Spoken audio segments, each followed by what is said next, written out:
The most expensive signature in history was not written by a president on a peace treaty or a king on a royal decree. It was scrawled by me, a paralyzed wife, lying in a hospital bed, handing over my dignity, or so my husband thought. He looked at my broken body and saw a liability to be discarded like a leased car with too much mileage. I looked at the divorce papers he threw at me and saw an opportunity. He thought he was cutting off a dead limb to save his lifestyle. He had no idea that my signature was actually the activation code for his absolute financial destruction. My name is Jasmine Vance, and at 34 years old, I specialize in calculating risk. As a senior risk analyst for one of Chicago's biggest firms, I spot the tiny cracks in a foundation that can bring a whole skyscraper down. My husband Marcus, however, never bothered to learn what I actually did for a living. To him, I was just a decorative ornament that looked good in our penthouse and knew which wine to pair with sea bass. He thought he was the shark in our marriage. He had no idea he was swimming in my tank. Before I tell you how a tragic accident revealed the monster I married, and how I destroyed him with a single pen stroke, please let me know where you are watching from in the comments below. Hit like and subscribe if you have ever had to rebuild yourself after someone else tried to break you. It all happened on a Tuesday night in November. The kind of rainy Chicago night where the streetlights smear against the wet asphalt like spilled oil. We were scheduled to attend the mayor's charity gala. It was a mandatory event for Marcus's image as the city's rising real estate star. He had left 20 minutes early in a private car, claiming he needed to network before the crowd got too thick. He left me to drive our Mercedes alone. I was running late, my mind distracted by the slippery roads and the tightness of my evening gown. I remember checking the rearview mirror for a split second. That was all it took. A massive delivery truck hydroplaned across the center line. I didn't even have time to scream. The impact sounded like a bomb going off inside a tin can. Metal screamed against metal. The world flipped violently once, then twice. I remember the sensation of weightlessness, followed by the crushing force of gravity as the car landed upside down in a drainage ditch. Then came the silence. It was heavy and suffocating, broken only by the hissing of the radiator and the rhythmic ticking of the hazard lights. I tried to move my arms, but they wouldn't obey. I tried to move my legs and felt absolutely nothing. Just a cold, terrifying void where my lower body used to be. Panic, cold and sharp, flooded my chest. I hung there in the seatbelt, blood dripping from my hairline into my eyes, waiting for help. When the paramedics finally cut me out, the pain was blinding.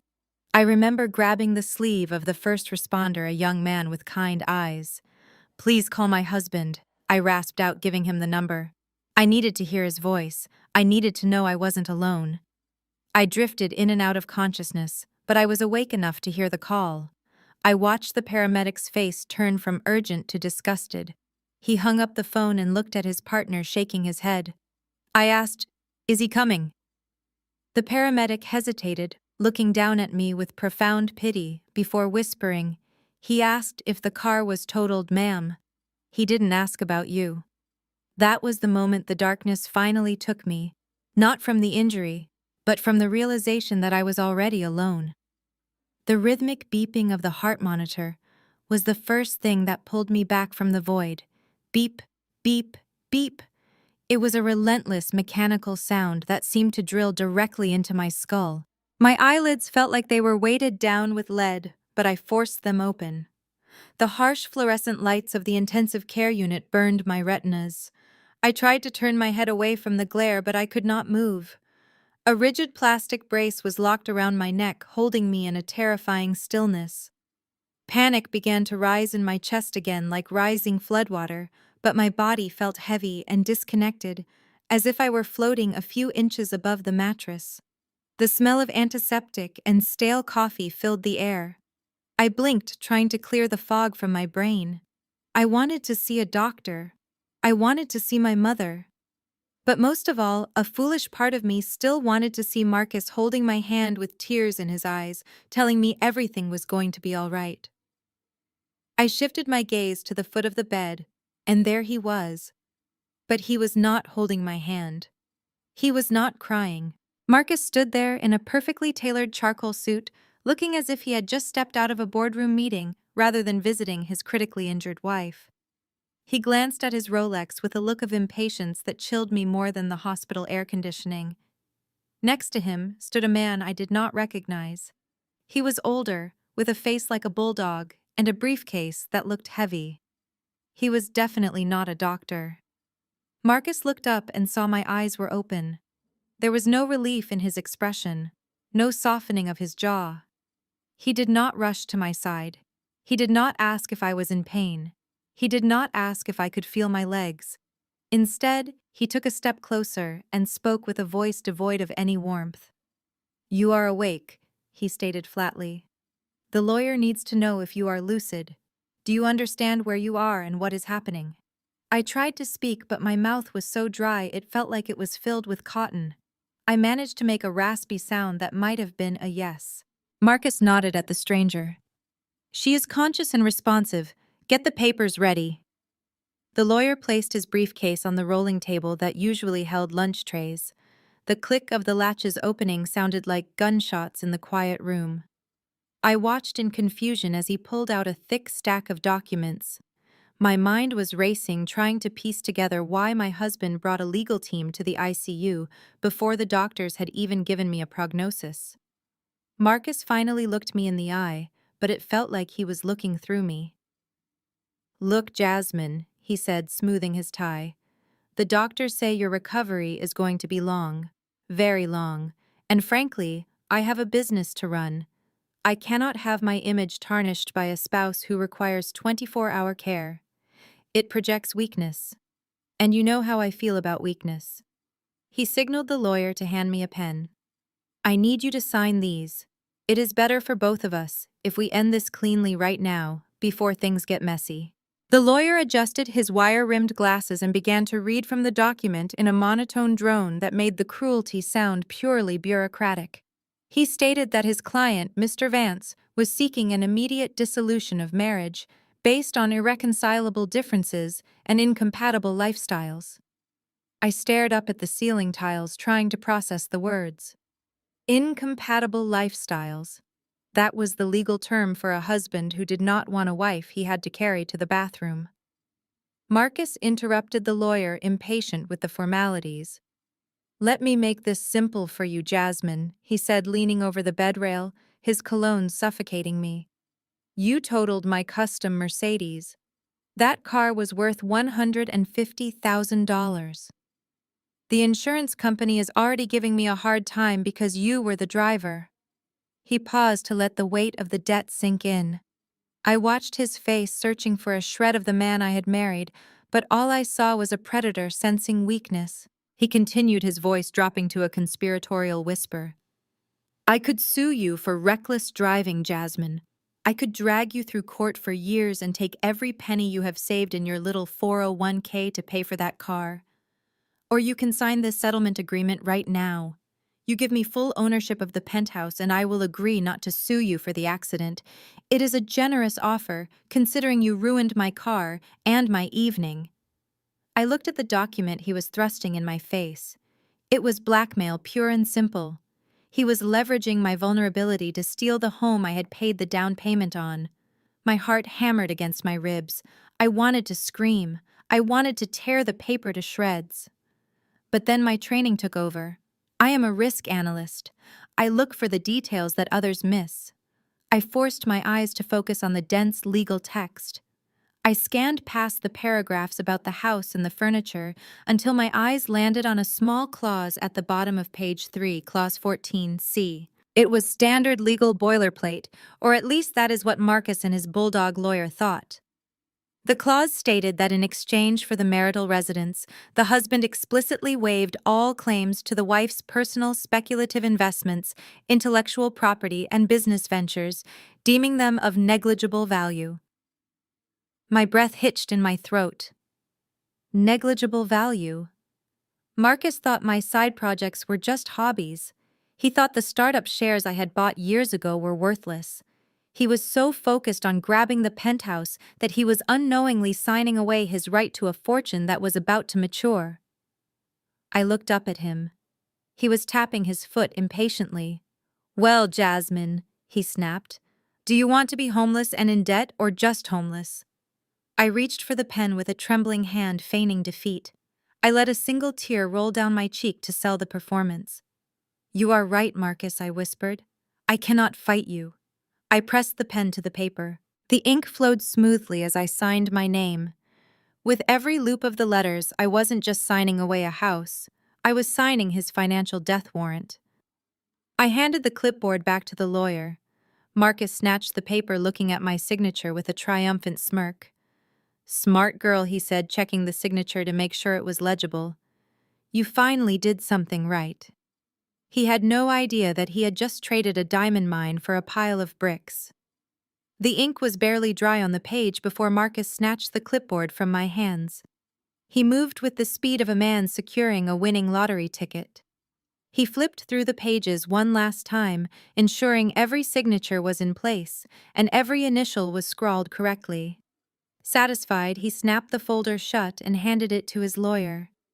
The sound of the latch clicking was final. It sounded like a prison door slamming shut, but I knew he was the one who had just locked himself in. He just did not know it yet. He straightened his tie and looked down at me. There was no trace of the husband who had vowed to love me in sickness and in health. There was only a businessman concluding a transaction. "Well, that is settled," he said, brushing an invisible speck of dust from his lapel. "By the way, you do not need to worry about packing. I took the liberty of hiring a moving crew this morning while you were in surgery. They have already cleared your personal effects from the penthouse. Everything is being sent to a storage unit in the south side. I texted you the access code." My breath caught in my throat. While doctors were drilling into my spine to save my life, he was directing movers to box up my clothes. He had erased me from our home before I had even woken up. He saw the shock on my face and offered a shrug that was almost apologetic, but entirely fake. "It was better this way, Jasmine," he said. "I did not want you to have the stress of moving while you are recovering. Plus, I have an interior decorator coming tomorrow. I want a fresh start, a fresh look." He turned to leave without a goodbye. He did not touch me. He did not wish me a fast recovery. He simply walked out the door, his Italian leather shoes clicking rhythmically against the linoleum floor. The lawyer followed him like a well-trained dog. I watched them disappear down the hallway, and the silence crashed back into the room. It was heavier than before. A moment later, the nurse who had been checking the monitors in the corner stepped forward. She was a middle-aged woman with kind eyes that were currently filled with a thick, suffocating pity. I hated that look. It made me feel small. It made me feel like a victim. She reached for a box of tissues and held one out to me. Her voice was soft and trembling. "I am so sorry, honey," she whispered. "That was the coldest thing I have ever seen. Do you want to cry? It is okay to let it out." I looked at the tissue in her hand. It was white and flimsy, just like the marriage I had just ended. I looked up at her and shook my head slowly. My eyes were dry. My heart was pounding, not with sorrow, but with a cold, calculating rhythm. "No, thank you," I said, my voice steady and hard as steel. "I do not need to cry. Tears are for people who have lost something valuable. I haven't lost anything today. I just took out the trash." The nurse lowered her hand, surprised by my tone. She did not see a broken woman in the bed anymore. She saw something else, something dangerous. I lay back against the pillows and stared at the ceiling. The pain in my legs was still there, but it was distant now. It was overshadowed by a new sensation, a burning focus. Marcus thought he had stripped me of my home and my dignity. He thought he had left me powerless. But he forgot the first rule of risk analysis. Never underestimate a variable you cannot control, and he had just turned me into the most volatile variable in his life. I closed my eyes and began to count. Not sheep, but assets. I was mentally listing every single account, every single password, and every single weakness he had. The game had just begun. 2 weeks is an eternity when you are staring at a water stain on a hospital ceiling, counting the minutes until you are kicked out. When discharge day finally arrived, the silence in my room was deafening. There were no balloons. There was no husband pacing the hallway anxious to take me home. There was just me and a plastic bag containing my ruined evening gown and a pair of blood-stained heels. The discharge nurse asked me 3 times if I had a ride. Each time I lied and said my husband was parking the car. I waited until her shift ended before I wheeled myself out to the curb. The automatic doors slid open and the humid Chicago air hit me like a wet towel. I pulled out my phone to order a car. My thumb hovered over the premium black car service I had used for years. It was a habit born of a life I no longer had. I tapped the request button. A second later, a notification popped up in bright red letters. Card declined. Please contact your financial institution. I stared at the screen. Marcus had not just cut me off. He had scorched the earth.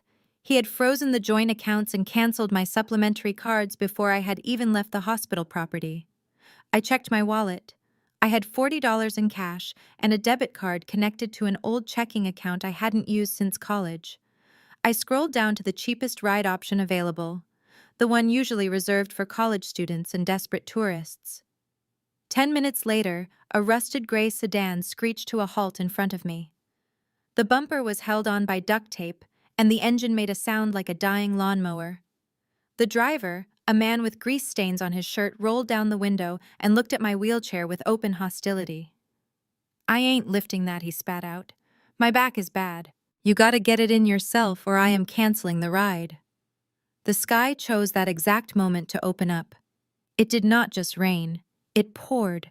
Cold, stinging droplets soaked my thin blouse instantly. I looked at the driver hoping for a shred of human decency, but he just turned up the radio. I gritted my teeth and unlocked the brakes on my chair. I had to drag my body out of the seat and onto the wet pavement of the curb. My legs, which used to run marathons, were now dead weight that I had to manually haul into the back seat. I clawed at the door handle, my fingernails breaking against the plastic. I hoisted myself up, using nothing but my arm strength, gasping for air, as pain shot through my healing spine. Passers-by looked away, pretending not to see the well-dressed woman crawling into a beat-up taxi. I finally collapsed onto the torn upholstery of the back seat, soaked and shaking. The driver didn't even turn around. He just popped the trunk for me to wait for a hospital orderly to throw the wheelchair in. As we pulled away into traffic, I watched the city blur through the rain-streaked window. We passed the restaurant where Marcus and I had our first date. We passed the boutique where I bought my wedding dress. Every block was a memory of a life that had been stolen from me. But as I shivered in that cold car, I stopped feeling the cold. The humiliation was burning it away. Marcus wanted me to feel like trash. He wanted me to feel helpless, but he forgot that trash is what you throw away. And I was not trash. I was recyclable. And I was about to come back in a form he would never recognize. The taxi taillights faded into the gray mist, leaving me alone on the sidewalk in front of the building. The limestone structure loomed above me, a monolith of wealth and security that I had purchased with my own commission checks 3 years ago. I sat in the wheelchair, shivering as the wind whipped off Lake Michigan, cutting through my thin blouse like a razor. I wheeled myself up the side ramp, a feature I had installed for my aging mother, never dreaming I would be the one using it. My hands were raw and blistered from gripping the wet rubber rims, but I forced myself forward. I reached the heavy oak double doors and fumbled for my keychain. It was a Tiffany charm Marcus had given me for our anniversary, a hollow gesture of silver that now felt heavy and mocking in my hand. I slid the gold key into the lock, expecting the familiar click that signaled safety. Instead, the metal stopped halfway. I pushed harder, thinking it was just stiff from the cold.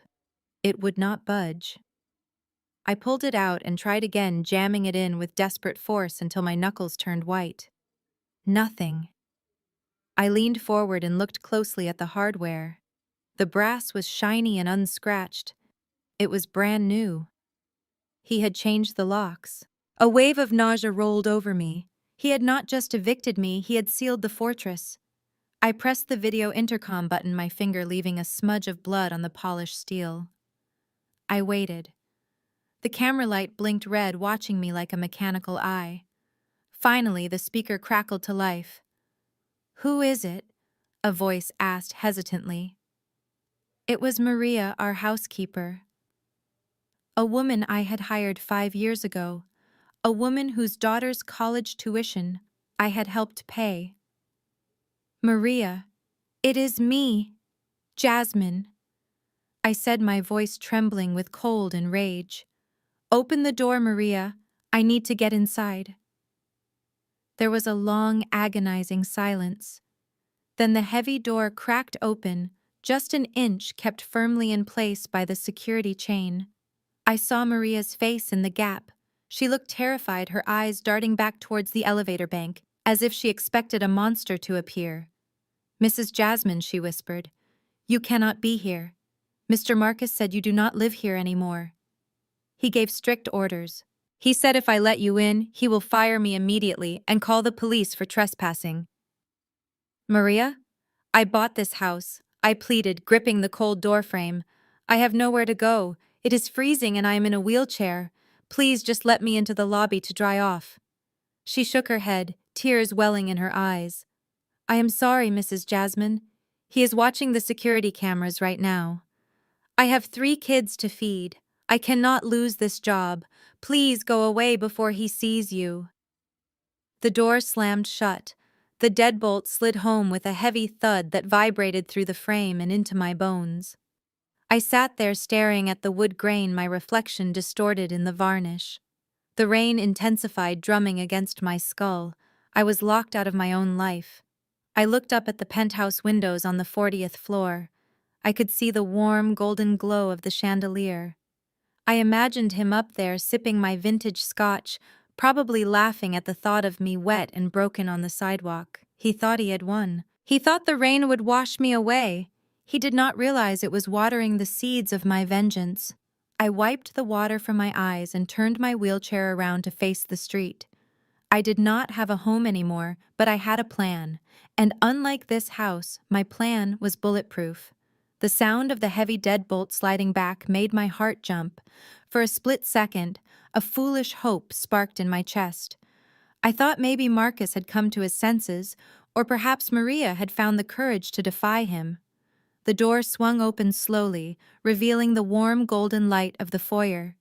But it was not Marcus standing there, and it was certainly not Maria. It was Mama Louise. My mother-in-law stood on the threshold, like a gatekeeper to hell, dressed in a cream-colored cashmere cardigan that I knew cost $600 because I was the one who bought it for her last Christmas. She looked down at me with a sneer that twisted her perfectly made-up face. It was pouring rain now, a freezing Chicago downpour that soaked through my clothes and chilled me to the bone. Mama Louise popped open a large black umbrella. I expected her to step forward to shield me from the storm, even for a moment.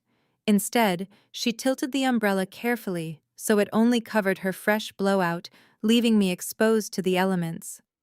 She took a step onto the porch, her heels clicking on the stone. "Look at you," she said, her voice dripping with disdain. "You look like a drowned rat. I told Marcus he should have sent you to a state facility directly from the hospital. Bringing you here would only lower the property value." I gripped the wet rims of my wheelchair, my knuckles turning white. "Mama Louise," I said, my voice shaking from the cold. "I paid for this house. I paid for your heart surgery last year. How can you stand there and watch me freeze?" She let out a sharp, cruel laugh that sounded like glass breaking.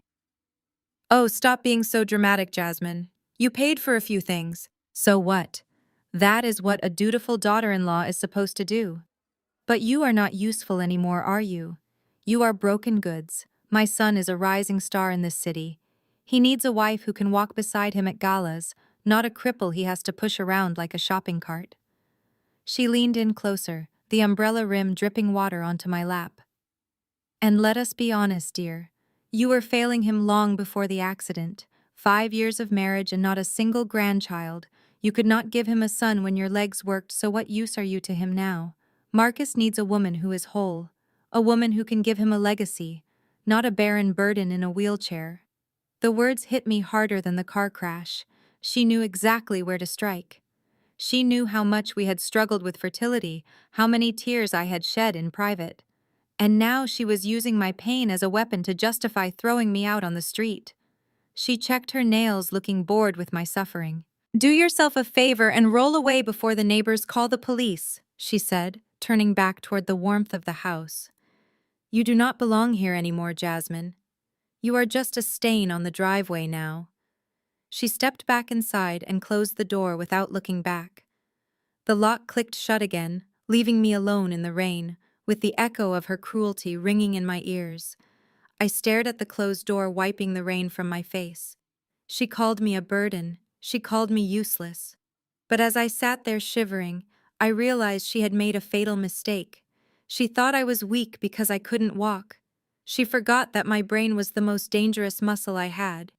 And she had just given me all the motivation I needed to ensure that when I brought this family down, she would be the first one to fall. The door opened again, but this time it was not Mama Louise. It was Marcus. He was struggling with two large, heavy-duty black trash bags. He stepped out onto the porch, not caring that his Italian loafers were getting wet. He looked down at me with a mixture of disgust and theatrical exhaustion. He heaved the bags over the railing. They hit the wet pavement of the driveway with a sickening wet thud. One of the bags split open, spilling its contents onto the muddy ground. I stared in horror as my clothes, my favorite silk blouses, the cashmere sweaters I had bought with my first bonus check, and the dress I wore on our honeymoon lay soaking in the dirty rainwater. "Get your junk and get off my property," Marcus bellowed. His voice was unnaturally loud, booming across the quiet cul-de-sac. I looked up at him, confused by the volume. We were only 5 feet apart. Then I saw his eyes darting toward the house next door. I followed his gaze. The heavy velvet curtains in Mrs. Higgins' living room window twitched. Mrs. Higgins was the neighborhood gossip, the self-appointed guardian of moral standards in our gated community. Marcus wasn't yelling at me. He was performing for an audience. "I gave you everything, Jasmine," he shouted, waving his arms dramatically. "I paid your medical bills, I paid your debts, and this is how you repay me, by stalking me, by refusing to let go." I sat frozen in my wheelchair, water dripping from my nose, completely stunned by the narrative he was constructing in real time. He was painting me as the unstable, obsessive ex-wife, and himself as the long-suffering victim. I tried to speak, to tell him to stop lying, but he cut me off, raising his voice even higher. "You are nothing but a gold digger," he screamed, pointing a finger at me like a weapon. "You only married me for my money, and now that the money is tight, you are trying to bleed me dry. Well, the bank is closed, Jasmine. Go find another man to leech off of." The accusation hit me like a physical blow. Gold digger. The irony was so thick it nearly choked me. I was the one who taught him how to invest. I was the one who balanced the books when his ego wrote checks his talent couldn't cash. But none of that mattered to the eyes watching from behind the curtains. To the white, affluent neighbors peeking out from their mansions, I was just an angry black woman causing a scene on a manicured lawn. I was the disruption. I was the problem. Marcus kicked the second bag toward my wheelchair. It struck the wheel, causing me to jolt backward. "Take your trash and leave," he spat, his voice dropping to a menace only I could hear. "If I see you on this street again, I will file a restraining order." He turned on his heel and slammed the door. The sound echoed like a gunshot. I was left alone in the rain, surrounded by the sodden remnants of my wardrobe. I looked at my silk dress, now stained with mud and oil. A sob threatened to escape my throat, but I swallowed it down. I would not give him the satisfaction of breaking me. I would not give the neighbors the show they wanted. I leaned over, pain shooting through my spine, and managed to tie the torn bag shut. It was humiliating. It was degrading. Dragging garbage bags into my lap while sitting in a wheelchair in the pouring rain. But as I wheeled myself down the long driveway, leaving black streaks on the pavement, I made a promise to myself. Marcus called me a gold digger. Fine. If he wanted a gold digger, I would show him exactly what happens when you dig too deep. You don't just find gold. Sometimes you hit a gas line. And I was about to light the match. The drive to the pharmacy was a blur of agony. My spine felt like it was being crushed in a vice, and every pothole the taxi hit sent a fresh jolt of electricity down my paralyzed legs. I needed the nerve blockers the doctor had prescribed. They were the only thing keeping me from screaming. I wheeled myself into the pharmacy under the harsh fluorescent lights, feeling exposed and vulnerable in my damp clothes. The pharmacist was a man named Mr. Henderson, whom I had known for years. He usually greeted me with a warm smile and a chat about the weather, but today his expression was tight and professional. I handed him the prescription script, my hand shaking slightly. He typed into his computer, his brow furrowing deeper with every keystroke. He stopped and looked over his glasses at me. "Jasmine, there seems to be a problem with your coverage," he said softly, lowering his voice so the other customers wouldn't hear. "The system is showing that your primary insurance policy was terminated as of 9 o'clock this morning." I felt the blood drain from my face. 9 o'clock. That was exactly 1 minute after the courthouse opened. Marcus had not just filed for divorce, he had systematically dismantled my lifeline. He knew I had severe spinal trauma. He knew I needed these specific medications to function. Cutting off my health insurance wasn't just a financial tactic. It was an act of physical violence. "Please check again, Mr. Henderson," I pleaded, gripping the counter. "That has to be a mistake. My husband pays the premium through his company. It is a platinum plan." Mr. Henderson shook his head sympathetically, turning the screen so I could see the red block letters. "It says terminated by primary policyholder. Reason given is change in qualifying life event. Divorce. I cannot run this through insurance, Jasmine. You will have to pay out of pocket." I swallowed hard, fighting back the nausea rising in my throat. "How much is it?" I asked, bracing myself. He typed in a code and winced. "For a 30-day supply without the copay adjustment, it comes to $2,140. The number hung in the air, like a death sentence. $2,000. I had less than $40 in my wallet, and my bank accounts were frozen. I looked at the bottle in his hand. It contained the relief I so desperately needed, but it might as well have been on the moon. I looked down at my hands, my fingernails digging into my palms. I could not leave without something. The pain was becoming blinding. "Is there a generic?" I asked, my voice barely a whisper. "Something cheaper." Mr. Henderson looked hesitant. "There is an older generation blocker," he said slowly. "It is only $18. But Jasmine, the side effects are rough. It causes severe nausea, dizziness, and fatigue. It is not recommended for someone with your specific injury because it can slow down neural regeneration." I did not have a choice. Marcus had priced me out of my own recovery. "Give it to me," I said, sliding a crumpled $20 bill across the counter. I wheeled myself out of the pharmacy, clutching the small paper bag. I dry swallowed 2 of the cheap pills right there on the sidewalk. They tasted like chalk and bitterness. Within minutes, I felt the familiar wave of nausea wash over me, but the sharp edge of the pain began to dull. Marcus thought he was clever. He thought by taking away my medicine, he would force me to come crawling back to beg. But as I waited for another cheap taxi in the rain, I realized he had done something else. He had taught me that pain is just fuel, and I had a full tank. The taxi dropped me off in front of a crumbling brick building on the south side, where the only illumination came from a flickering neon sign at the liquor store across the street. The driver didn't even put the car in park, just kept his foot on the brake as I dragged my wheelchair out of the trunk. He sped off, leaving me in a cloud of exhaust fumes. This was my new reality.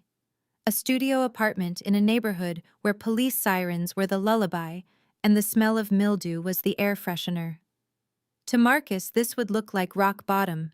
To me, it was camouflage. He would never look for his high society wife here among the graffiti and the broken pavement. He thought I was destitute and desperate. He was only half right. I was desperate, but I was far from helpless. I navigated the cracked sidewalk and keyed into the lobby. The elevator was out of order naturally, so I had to drag myself and the chair up the ramp to the first floor unit I had secured with cash 3 hours ago. The apartment was a single room with peeling wallpaper and a mattress on the floor that looked like a crime scene. I locked the deadbolt and engaged the chain. Finally, I was safe. I wheeled myself to the center of the room and looked at the battered suitcase I had managed to salvage. It wasn't the designer luggage Marcus had thrown on the lawn. It was an old, nondescript duffel bag I had kept in the trunk of the Mercedes for emergencies. Marcus thought it contained gym clothes. He never bothered to look inside. I unzipped the bag and the harsh overhead light glinted off brushed aluminum and matte black steel. I didn't pull out clothes. I pulled out a military-grade laptop with a biometric scanner. Next came 3 encrypted hard drives and a portable satellite modem. I set them up on the wobbly laminate table using a stack of old phone books to prop up the monitor. My hands, which had been shaking from pain and cold, suddenly became steady as they touched the keyboard. This was my domain. Marcus knew me as a wife who organized charity dinners. He did not know that for the last 10 years I was the lead forensic auditor for a firm that specialized in destroying corporate fraudsters. I pressed my thumb against the scanner. The screen flared to life with a soft blue glow. Access granted. Hello, Jasmine? I typed in a command string that I could execute in my sleep, bypassing the standard internet gateways and routing my connection through servers in 3 different countries. My screen filled with cascading lines of code and financial data. I wasn't just checking my email. I was accessing the shadow accounts I had set up years ago when I first noticed discrepancies in Marcus's business filings. He thought he had cut off my money by freezing our joint accounts. He didn't know that a senior risk analyst always has a contingency plan. I opened a secure folder labeled Project Phoenix. Inside were digital copies of every contract, every wire transfer, and every shady deal Marcus had made since our wedding day. I saw the transaction for the new locks on the penthouse. I saw the purchase order for the engagement ring he was planning to give to his new girlfriend. I saw it all. The pain in my legs throbbed, but the adrenaline in my veins was stronger. I wasn't a paralyzed victim in a slum anymore. I was a spider sitting in the center of a very large web, and Marcus had just walked right into it. I cracked my knuckles and began to type. If he wanted a war, I would give him an apocalypse. The blue light of the monitors was the only thing illuminating my damp apartment. I logged into a shadow Instagram account I created years ago to monitor competitors, but tonight I was monitoring family. I typed in the handle for Becky Vance. Becky was the wife of Marcus's older brother and the self-appointed queen bee of the Vance family. She was a woman who wore pastel colors and posted inspirational quotes about kindness, while simultaneously judging everyone who didn't fit into her narrow worldview. To the outside world, she was the picture of a supportive sister-in-law. But to me, she was the architect of 1,000 tiny cuts. Becky never used slurs because she was too smart for that. Instead, she specialized in microaggressions wrapped in compliments. I remembered the first Thanksgiving she hosted. She asked me if I brought mac and cheese because she assumed that was the only dish my people knew how to make. She constantly touched my hair without asking, marveling at the texture like I was an exhibit at a petting zoo. She once told me I was so articulate for a girl from the South Side, implying that intelligence was a surprise, coming from someone who looked like me. She made sure I knew I was a guest in their world, never a member. I clicked on her latest post, which had gone live just 20 minutes ago. It was a high-resolution photo of a dinner party. The caption read simply, "Removing negative energy and welcoming a brighter future," followed by a prayer hands emoji and a white heart. The photo showed a beautifully set table with expensive wine and gourmet food. In the background, blurred but recognizable, was Marcus laughing with a glass in his hand. They were celebrating. They were celebrating my erasure. They were toasting to the fact that the glitch in their perfect family photo had finally been removed. I zoomed in on the image, analyzing every pixel. The crystal glasses they were using were Waterford crystal. My Waterford crystal. The ones I had bought with my promotion bonus 2 years ago.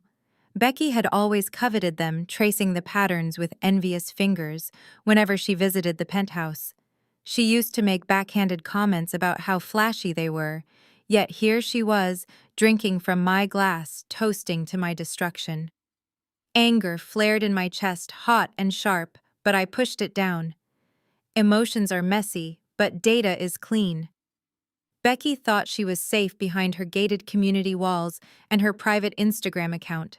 She thought because she was not the one who signed the divorce papers, she was innocent in this war. But she was about to learn a hard lesson. When you toast with the devil, you better make sure you are not drinking poison. I opened a new terminal window on my screen.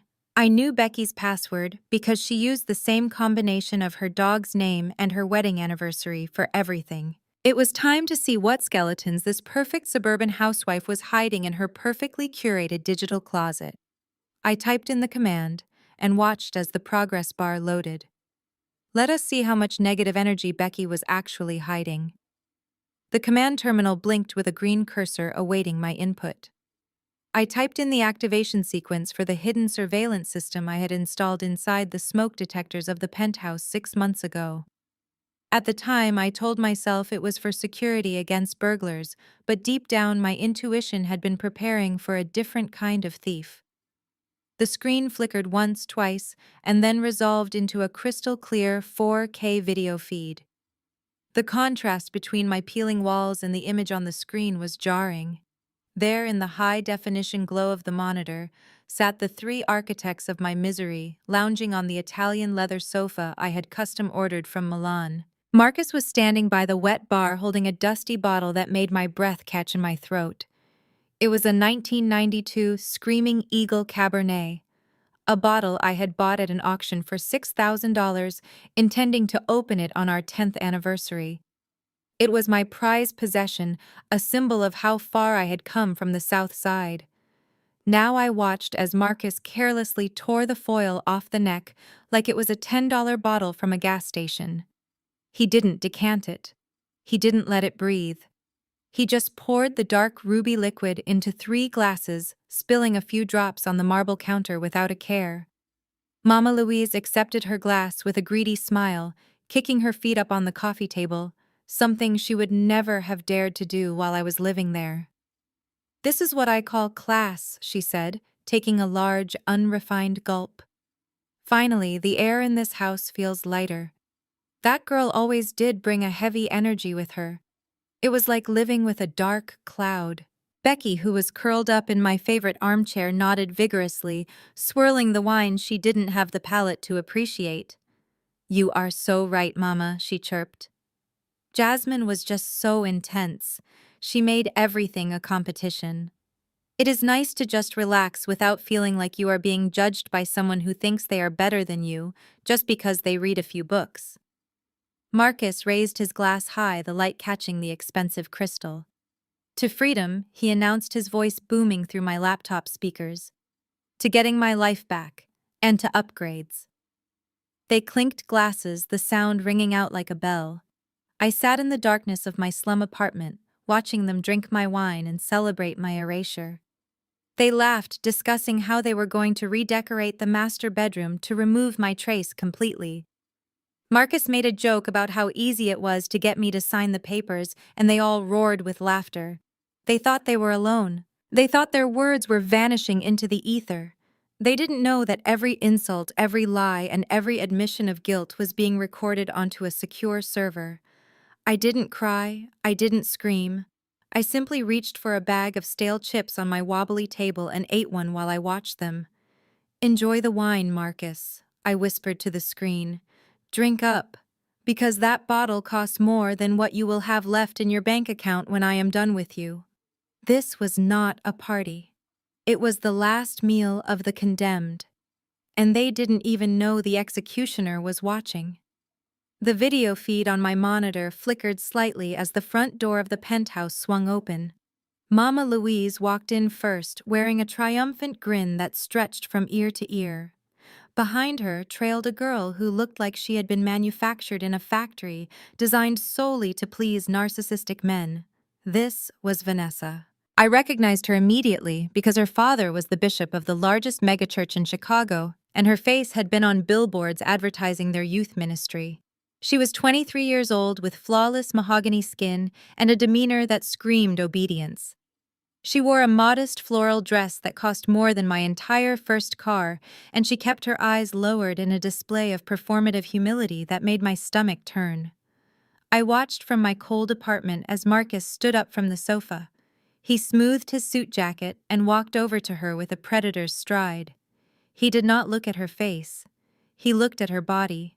He scanned her up and down, assessing her value like he was inspecting a piece of prime real estate.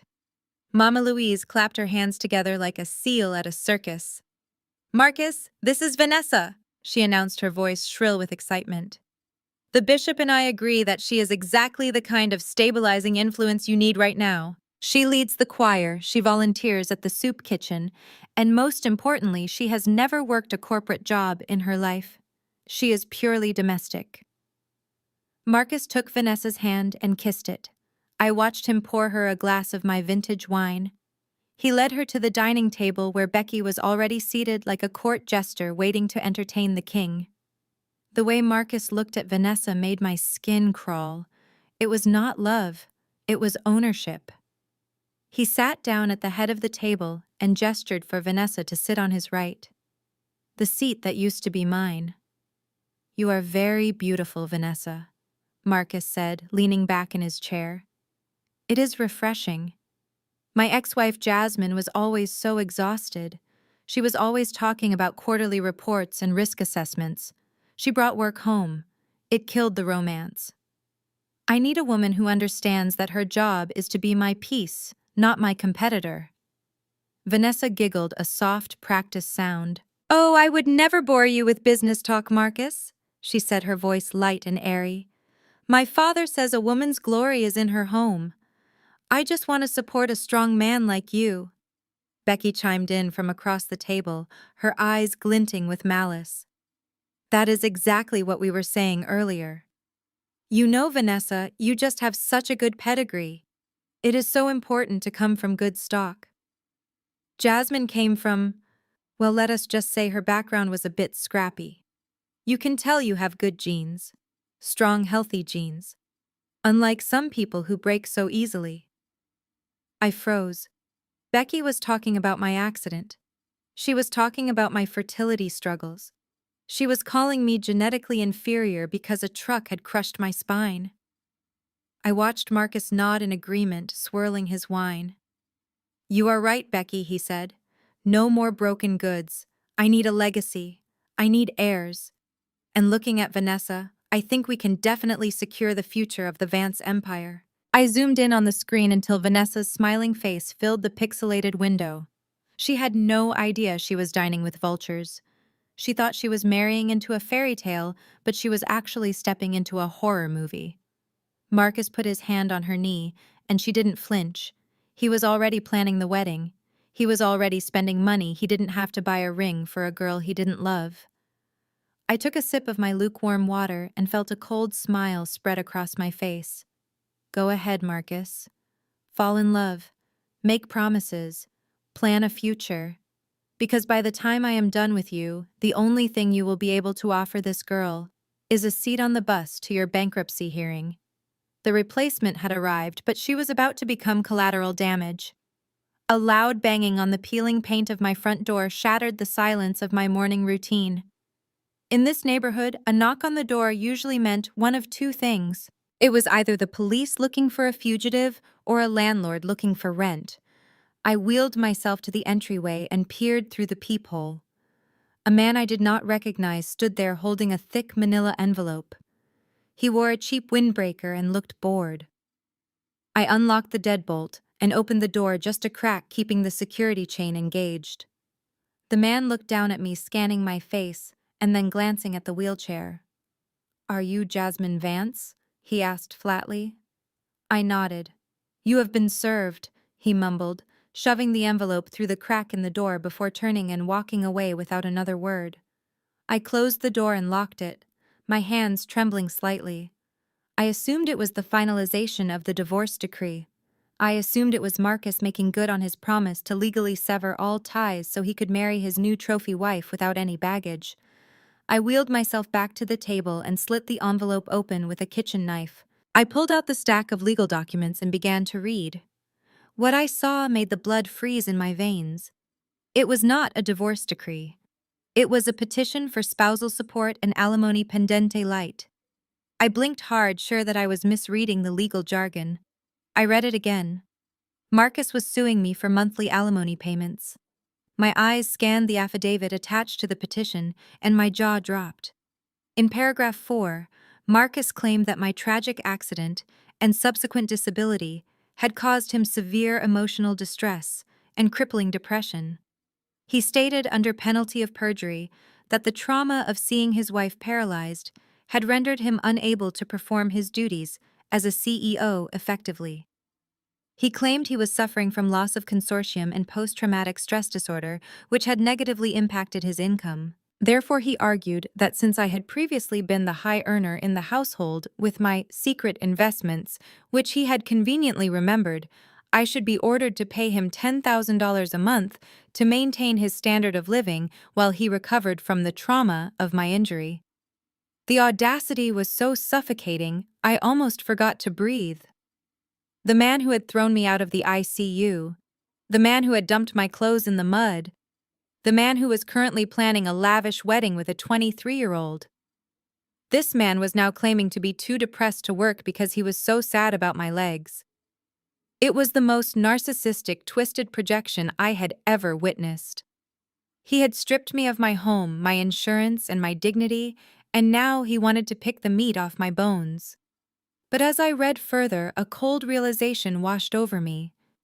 This was not just cruelty. This was desperation. Marcus was bleeding money. He was terrified. He knew that without my salary and my management of his books, his lifestyle was unsustainable. He was trying to squeeze water from a stone because he was drowning in debt. He thought I was hiding money in an offshore account, and he was trying to use the court system to force me to open my wallet. He was right about the money, but he was wrong about the outcome. I did not tear up the papers in a fit of rage. I did not call him screaming. Instead, I walked over to my scanner and fed the documents into the machine. I saved the file to a folder named Exhibit F Perjury. Marcus had just made a fatal tactical error. By claiming in a court of law that he was too depressed to work, he had just handed me the weapon I needed to destroy his credibility. I looked at the surveillance feed on my other monitor. It showed Marcus laughing at a country club lunch just yesterday. I smiled. If he wanted to play the victim, I would help him. I would make sure he was a victim of his own lies. The trap was set, and he had just stepped right onto the trigger. The sight of a pearl-white Range Rover navigating the potholed streets of my new neighborhood was almost comical. It looked like a spaceship attempting to land on a desolate planet. I watched through the peephole as Becky parked her six-figure SUV directly in front of a fire hydrant, ignoring the red curb. She stepped out wearing a beige trench coat and oversized sunglasses, looking around with visible disgust, as if she expected the poverty of the area to be contagious. She was holding a Tupperware container that had seen better days. This was not a social call. This was a reconnaissance mission. I quickly threw a stained blanket over my high-tech workstation, hiding the laptop and the hard drives. I slumped down in my wheelchair, letting my head hang low, and practiced my best expression of defeated misery. When I unlocked the door, Becky did not wait to be invited in. She breezed past me, bringing a cloud of expensive floral perfume that smelled out of place in the musty studio apartment. She looked around the room, her eyes scanning every corner, not with concern but with calculation. She was looking for assets. She was checking to see if I had any designer bags hidden in the closet or any jewelry on the dresser. "Oh, Jasmine," she sighed theatrically, clutching the plastic container to her chest. "This place is certainly cozy. I suppose it is all you can afford right now, given the circumstances. I brought you something." She thrust the container at me. I took it. It was cold. Inside were 2 dry slices of lemon pound cake. It was the cake from their engagement celebration. She had brought me the literal crumbs of her family's happiness. "I thought you might want a taste," she said, smiling that tight fake smile of hers. It was such a lovely dinner. Vanessa is just delightful. But we were all so worried about you, Jasmine, especially Marcus. He feels terrible about the lawsuit, but you know he has to protect his future. I kept my head down, clutching the cold cake. "Thank you, Becky," I whispered, making my voice tremble. "It is very kind of you."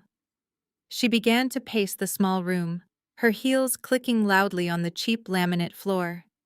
She pretended to look at a water stain on the ceiling, but I saw her eyes darting to my stack of mail on the counter. She was looking for bank statements. She was looking for evidence of the secret wealth Marcus was claiming I had. "You know," she said casually, turning to face me. "Marcus mentioned in the court filing that he thinks you have some private investments. I mean, surely a smart girl like you didn't leave the marriage with nothing, right? You must have a safety net somewhere, maybe an offshore account. You can tell me, Jasmine, I am family." This was it, the trap. If I admitted to having money, she would run straight to Marcus and I would lose my leverage in court. If I admitted to being broke, she would go back and tell him he was wasting his time suing me. I looked up at her, letting tears well in my eyes. "Becky, I have nothing," I choked out. "The investments were a lie. I made it up to impress Marcus's business partners. I am living on disability checks and food stamps. Please don't tell him. If he sues me, I will go to jail for debt." I saw the tension leave her shoulders instantly. Her eyes lit up with a cruel satisfaction. She believed me. She looked at my wheelchair, my peeling walls, and the old cake in my lap, and she saw exactly what she wanted to see. A loser. "Oh, you poor dear," she cooed, patting me on the head like a dog. "Do not worry. I will tell Marcus not to be too hard on you. After all, you have lost enough already." She checked her watch, eager to leave now that she had confirmed I was destitute. She walked out the door without looking back, leaving me alone with the stale cake. As soon as I heard her engine roar to life, I wheeled back to my desk and threw the blanket off my computer. She thought she had found a broken woman. She had actually just given me the confirmation I needed. They were terrified of my money. And now that they thought I didn't have any, they would get careless. I opened the Tupperware and dumped the cake into the trash. I didn't need their crumbs. I was about to own the bakery.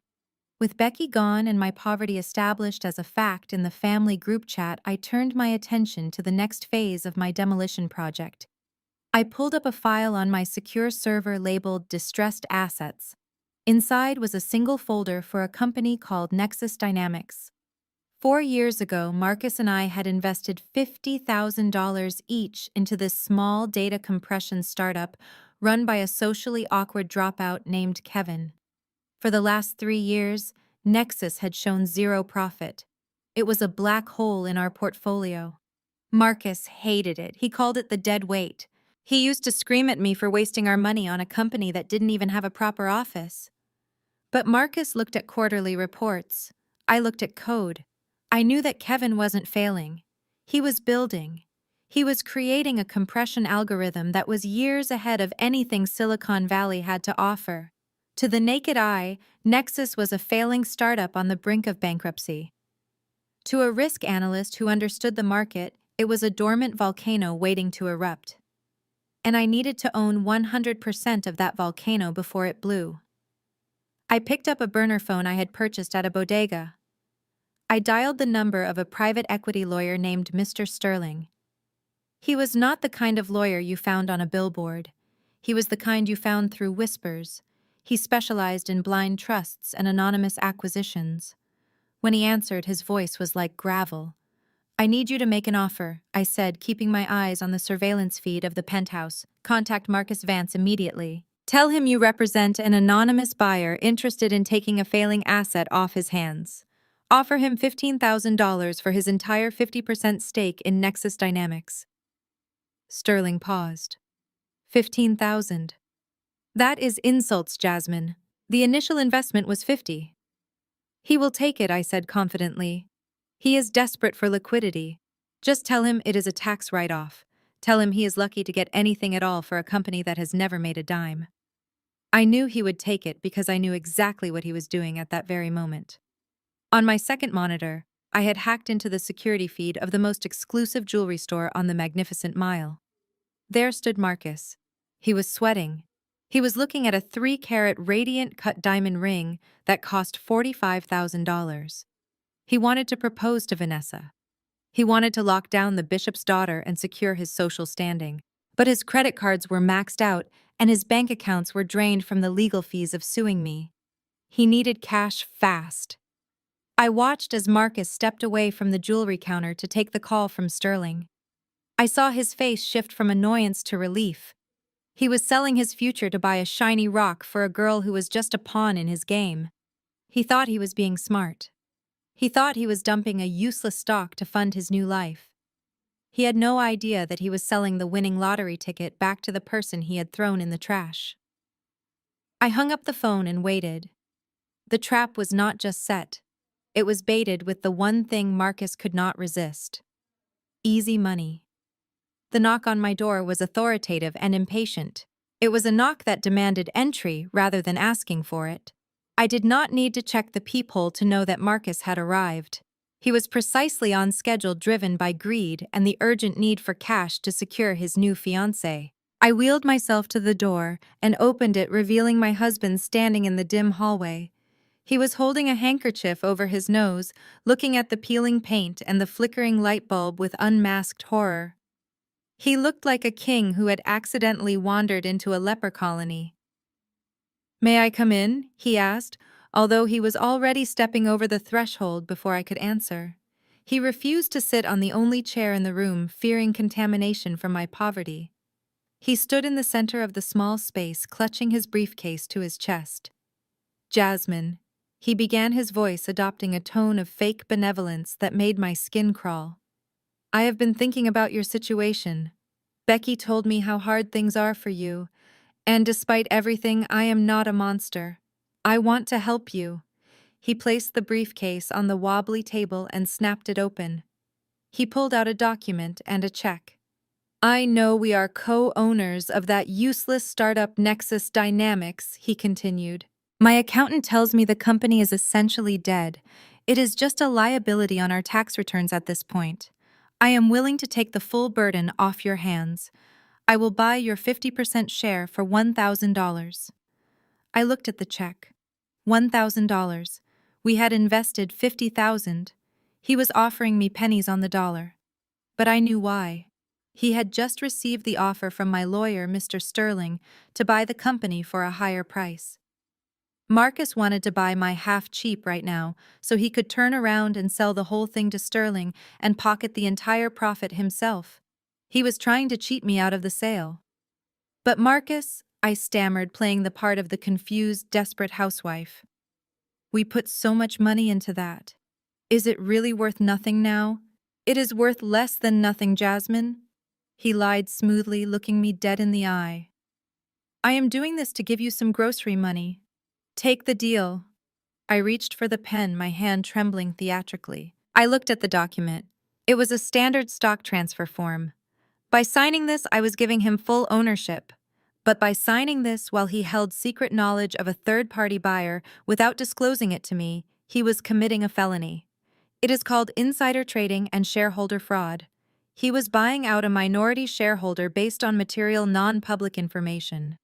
"I suppose I have no choice," I whispered, wiping a fake tear from my cheek. I signed my name at the bottom of the page. Jasmine Vance. Marcus snatched the paper the moment the pen lifted. He could barely hide his grin. He handed me the check for $1,000 like he was feeding a stray dog. "You are doing the right thing, Jasmine," he said, sliding the transfer into his briefcase. "This will help you get back on your feet. Or, well, you know what I mean." He chuckled at his own cruel joke and turned to leave. He was practically skipping. He was rushing to the jewelry store to buy Vanessa's ring with the money he thought he was about to make. He thought he had just pulled off the deal of the century. He did not realize that the document I just signed was the final nail in his coffin. He had just walked into a federal crime, and I had the receipt. As soon as the sound of Marcus's expensive leather shoes faded down the hallway, I locked the door and wheeled back to my command center. He had his signature, and he thought he had his victory, but I was just getting started. The financial trap with the startup shares was set, and now it was time to find the leverage that would ensure he had no character witnesses left when the trial started. I needed to know exactly who he was funding with the money he was stealing from me. I assumed it was all going to Vanessa, the pastor's daughter, but my gut told me there was more. Marcus was a narcissist, and narcissists always need more than one source of supply. I pulled up the terminal window that was mirroring Marcus's phone. Because we had shared a family plan for 5 years, and he had never bothered to change his credentials after the separation, I had full access to his cloud backup. I bypassed the standard photo gallery, which was filled with selfies and pictures of expensive watches he couldn't afford. I went straight to the secure folder app, the one he thought was encrypted. He had used the same passcode as the garage door opener. It took me 3 seconds to unlock it. I expected to find intimate photos of Vanessa. I expected to see texts about wedding planning and how much they loved each other. And I did find those. There were hundreds of messages between them discussing the ring, the venue, and how boring I was compared to her. But then I scrolled down to a subfolder labeled simply Business Contacts. It seemed innocuous enough, but the file size was massive. I clicked it open, and what I saw made the air leave my lungs in a rush. The first photo was not of a contract or a building. It was a selfie taken in a hotel room mirror. But the woman in the frame was not Vanessa. It was Becky, my sister-in-law, the woman who had just stood in my apartment, judging my poverty and feeding me stale cake. The woman who was married to Marcus's older brother, David. I felt a wave of nausea crash over me. I clicked through the images faster now, my hand gripping the mouse so hard it hurt. There were dozens of them. Weekend trips they claimed were business conferences. Late-night dinners while David was working shifts at the hospital. I opened the text logs associated with the folder. The timestamps went back 2 years. While I was paying for his mother's surgery, and while Becky was playing the role of the devoted wife and mother, they were meeting in motels off the interstate. I read a message from last week. It said, "David is so clueless he thinks I am at a yoga retreat. I cannot wait to spend your wife's money on us." Marcus had replied saying, "Soon, baby. Once the cripple signs the papers, we will have everything." I sat back in my wheelchair, staring at the glowing screen. The betrayal was so incestuous and deep it was almost impressive. Marcus wasn't just cheating on me, he was destroying his own brother. He was sleeping with his sister-in-law while planning a wedding to a third woman. This was not just leverage, this was a nuclear bomb. If I released this information, I wouldn't just win the divorce. I would detonate the entire Vance family tree. I saved every single photo and every single text message to 3 separate hard drives. I looked at Becky's smiling face on the screen. She had called me negative energy. She had no idea that she was the one who had just handed me the match to burn their whole world down. Sunday morning at Greater Grace Cathedral was not about worship. It was about warfare disguised as praise. I sat in the back of the sanctuary, my wheelchair wedged between a stack of hymnals and the audio booth, watching the performance of a lifetime. The air smelled of expensive perfume and old secrets. The organ music swelled, shaking the stained glass windows, but the loudest thing in the room was the hypocrisy marching down the center aisle. Marcus entered first, holding Vanessa's hand like she was a fragile porcelain doll he had just won at a carnival. He wore a navy blue suit that I knew he had charged to a credit card that was 2 days away from being declined. Vanessa looked the part of the perfect pastor's daughter, in a modest white dress, beaming at the congregation as if she had personally invented salvation.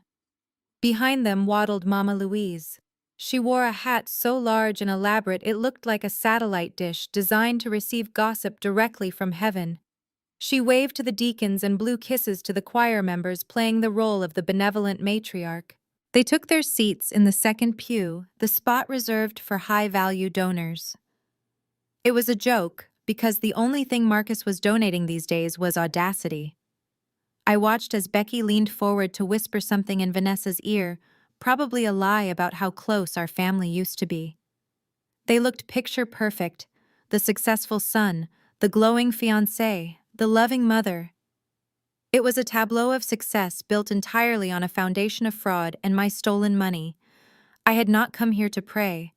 I had come to be seen. I wanted to remind them that the body they stepped over to get to the altar was still breathing. I wheeled myself forward just a few inches, emerging from the shadows of the vestibule. The movement caught Mama Louise's eye.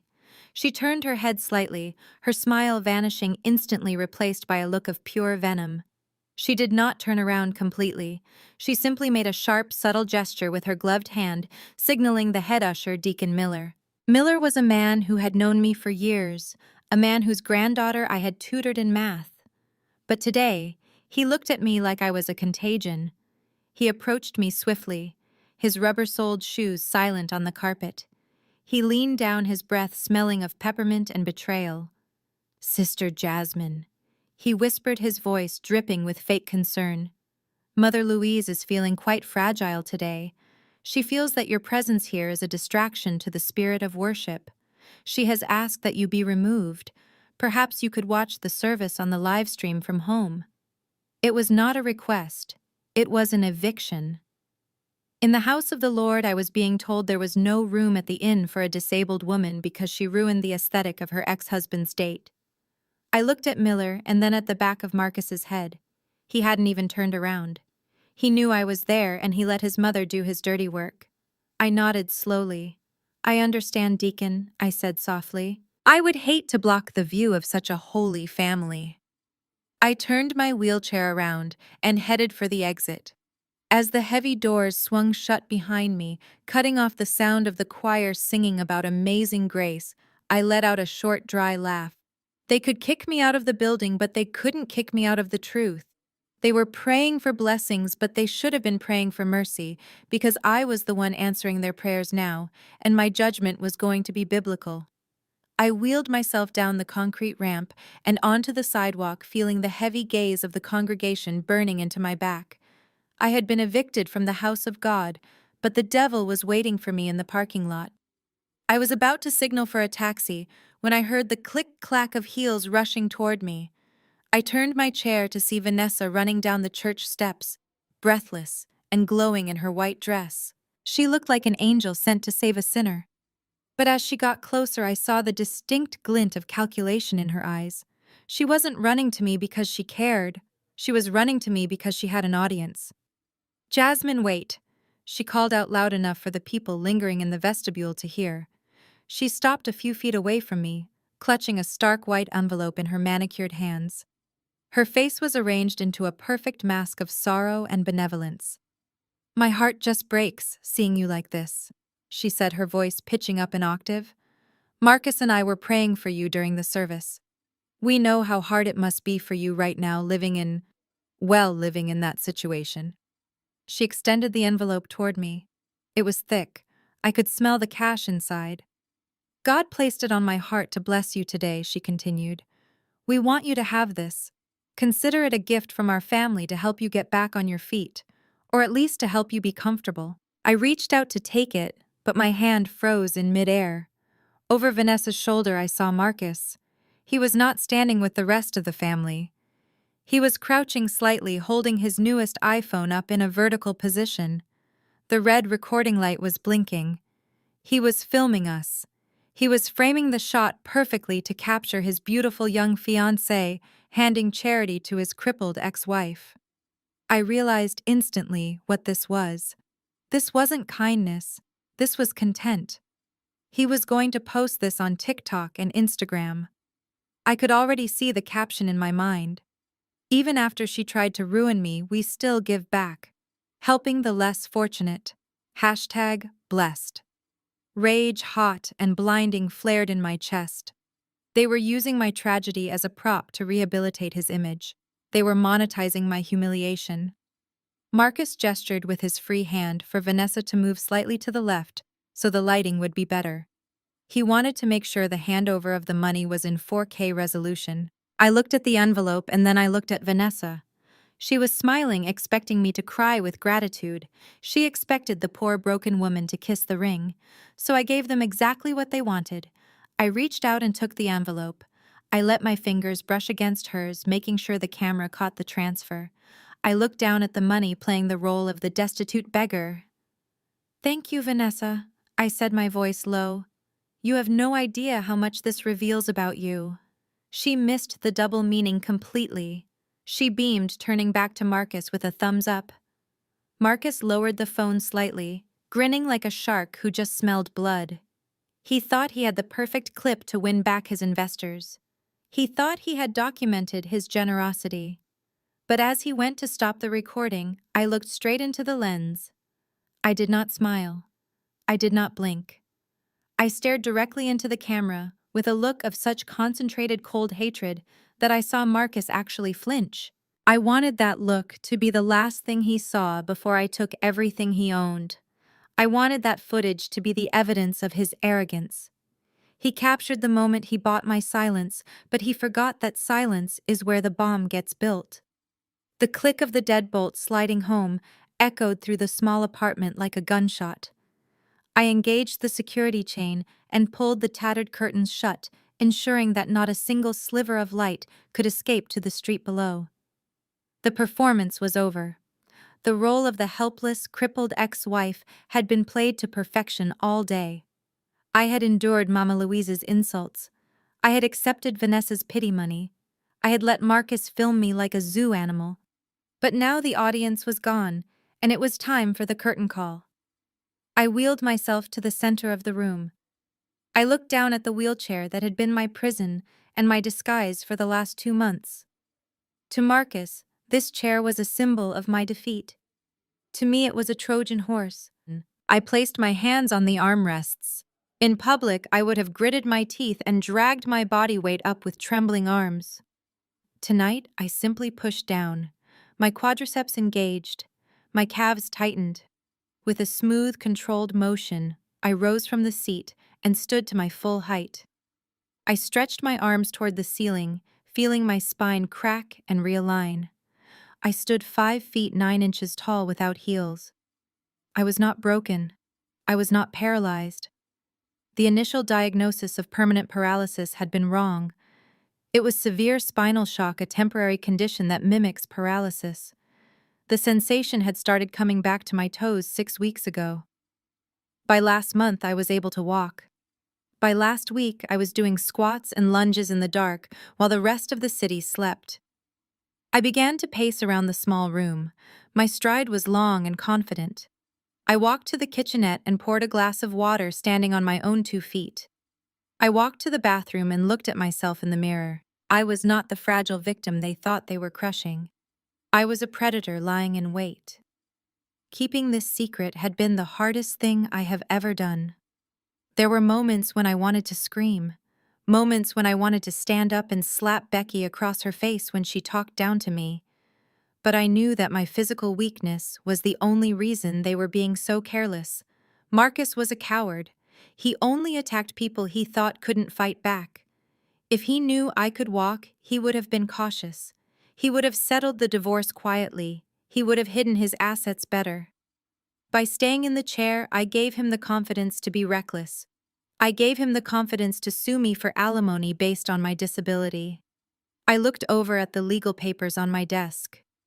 Marcus had sworn under oath that I was permanently disabled. He had built his entire legal strategy around my inability to work. He had dug a trap for himself so deep that he would never be able to climb out. I walked over to the corner and picked up a pair of red stilettos I had hidden in the back of the closet. I slipped my feet into them. The arch of my foot felt strong. The height made me feel powerful. I walked back and forth, practicing my stride. Click, click, click. The sound was rhythmic and deadly. I was not just relearning how to walk. I was rehearsing for my entrance. The next time Marcus saw me, I would not be looking up at him from a wheelchair. I would be looking down on him as I took everything he had ever loved. I took off the shoes and sat back in the chair to rest my legs. The physical recovery was complete. Now it was time to finish the paperwork. I sat back down at my makeshift desk and cracked my knuckles. My legs felt strong from the exercise, but my mind was even stronger. It was time to connect the dots that would send Marcus and Becky to federal prison. I pulled up the forensic accounting software I had customized myself. I started tracking the $500,000 that had vanished from Marcus's corporate escrow accounts over the last 18 months. Marcus was arrogant, but he was not a financial genius. He thought that by moving money through 3 different banks, he could hide the trail. He forgot that money always leaves a digital footprint if you know where to look. I watched the lines of code stream across the screen as I traced a wire transfer of $50,000. It left Marcus's business account and went to a shell company in Delaware called Blue Horizon Consulting. From there, it was transferred to a generic vendor account labeled Medical Supply Logistics. That seemed odd. Marcus was in real estate. Why was he paying a medical supply company? I dug deeper into the Medical Supply Logistics corporate filing. It was a subsidiary of Vance Dental Practice. That was David's company, Marcus's brother. My eyes narrowed. David was a good man. He was a dentist who worked long hours and loved his kids. He was not a criminal, but Becky was his office manager. She handled all the payroll and all the vendor contracts. I pulled up the ledger for the dental practice. There they were. Dozens of invoices for consulting fees and equipment upgrades paid for by Marcus's shell company. But the money didn't stay in the dental practice account. Within 24 hours of hitting the bank, it was withdrawn in cash or transferred to a personal account that I recognized immediately. It was the account Becky used to pay for her shopping sprees and apparently for Marcus's new life. The realization hit me with the force of a physical blow. They were not just stealing, they were laundering money. And they were using David's legitimate medical practice as the washing machine. Becky was taking Marcus's embezzled funds, running them through her husband's company to make them look clean, and then funneling the cash back to Marcus. If the IRS audited them, David would be the one going to jail. They were setting up their own brother and husband to be the fall guy. The cruelty was breathtaking. They were destroying David's life without him even knowing it, just to fund their affair and their greed. I felt a cold calm settle over me. This was no longer just a divorce case. This was a RICO case. I hit the print command. The laser printer in the corner began to whir to life. It started spitting out page after page of incriminating evidence. Bank statements showing the wire transfers, corporate registration documents linking Becky to the shell companies, text messages where they discussed how to classify the stolen funds to avoid tax triggers. The printer rhythmic hum filled the room for the next hour. I watched the stack of paper grow, 1 inch, 2 inches, 3 inches. It was a tome of corruption. I picked up the warm stack of papers and tapped them on the desk to align the edges. It was heavy. It weighed about as much as a brick, and it was going to do a lot more damage. I placed the stack in a crisp new file box. I labeled it simply Exhibit A. I ran my hand over the paper. This was not just evidence, it was justice, and tomorrow morning I was going to deliver it by hand. The glow of the television screen flickered against the peeling paint of my apartment walls. I had tuned into the financial news network at exactly 6 o'clock, knowing that the market closing bell often brought the biggest announcements. I was not disappointed. The banner at the bottom of the screen turned a bright, urgent red. The anchor, a woman with perfectly coiffed hair and a serious expression, looked directly into the camera. Breaking news in the tech sector, she announced. Tech giant Google has confirmed the acquisition of a small Chicago-based startup, Nexus Dynamics, for a reported $50 million in an all-cash deal. The acquisition centers on a revolutionary data compression algorithm that is set to redefine cloud storage efficiency. I sat back in my chair and took a slow, deliberate sip of water. $50 million. Since I was now the sole owner of Nexus Dynamics, having purchased Marcus's 50% share just yesterday via my proxy lawyer, that money was all mine. Well, technically, it belonged to the blind trust I had established, but for all intents and purposes, I had just become a very wealthy woman. Marcus had held a lottery ticket worth $25 million in his hands, and he had sold it to me for $1,000 because he was too arrogant to see the value in something he didn't understand. Across town in the hushed velvet-lined fitting room of an exclusive bespoke tailor, Marcus was currently oblivious to the fact that he had just made the worst business decision of his life. He stood on a small pedestal, admiring himself in a three-way mirror. He was being fitted for a midnight blue tuxedo made of imported Italian wool. He turned left, then right, sucking in his stomach and puffing out his chest. Vanessa sat on a plush ottoman nearby, scrolling through her phone, looking bored. "This is the one," Marcus declared, smoothing the lapel. "It screams power, doesn't it? I want to look like a king when I walk down that aisle." "You look amazing, baby," Vanessa murmured without looking up. "But are you sure we can afford the rush fee? The wedding planner said we are already over budget on the flowers." Marcus laughed, a dismissive sound that bounced off the mirrors.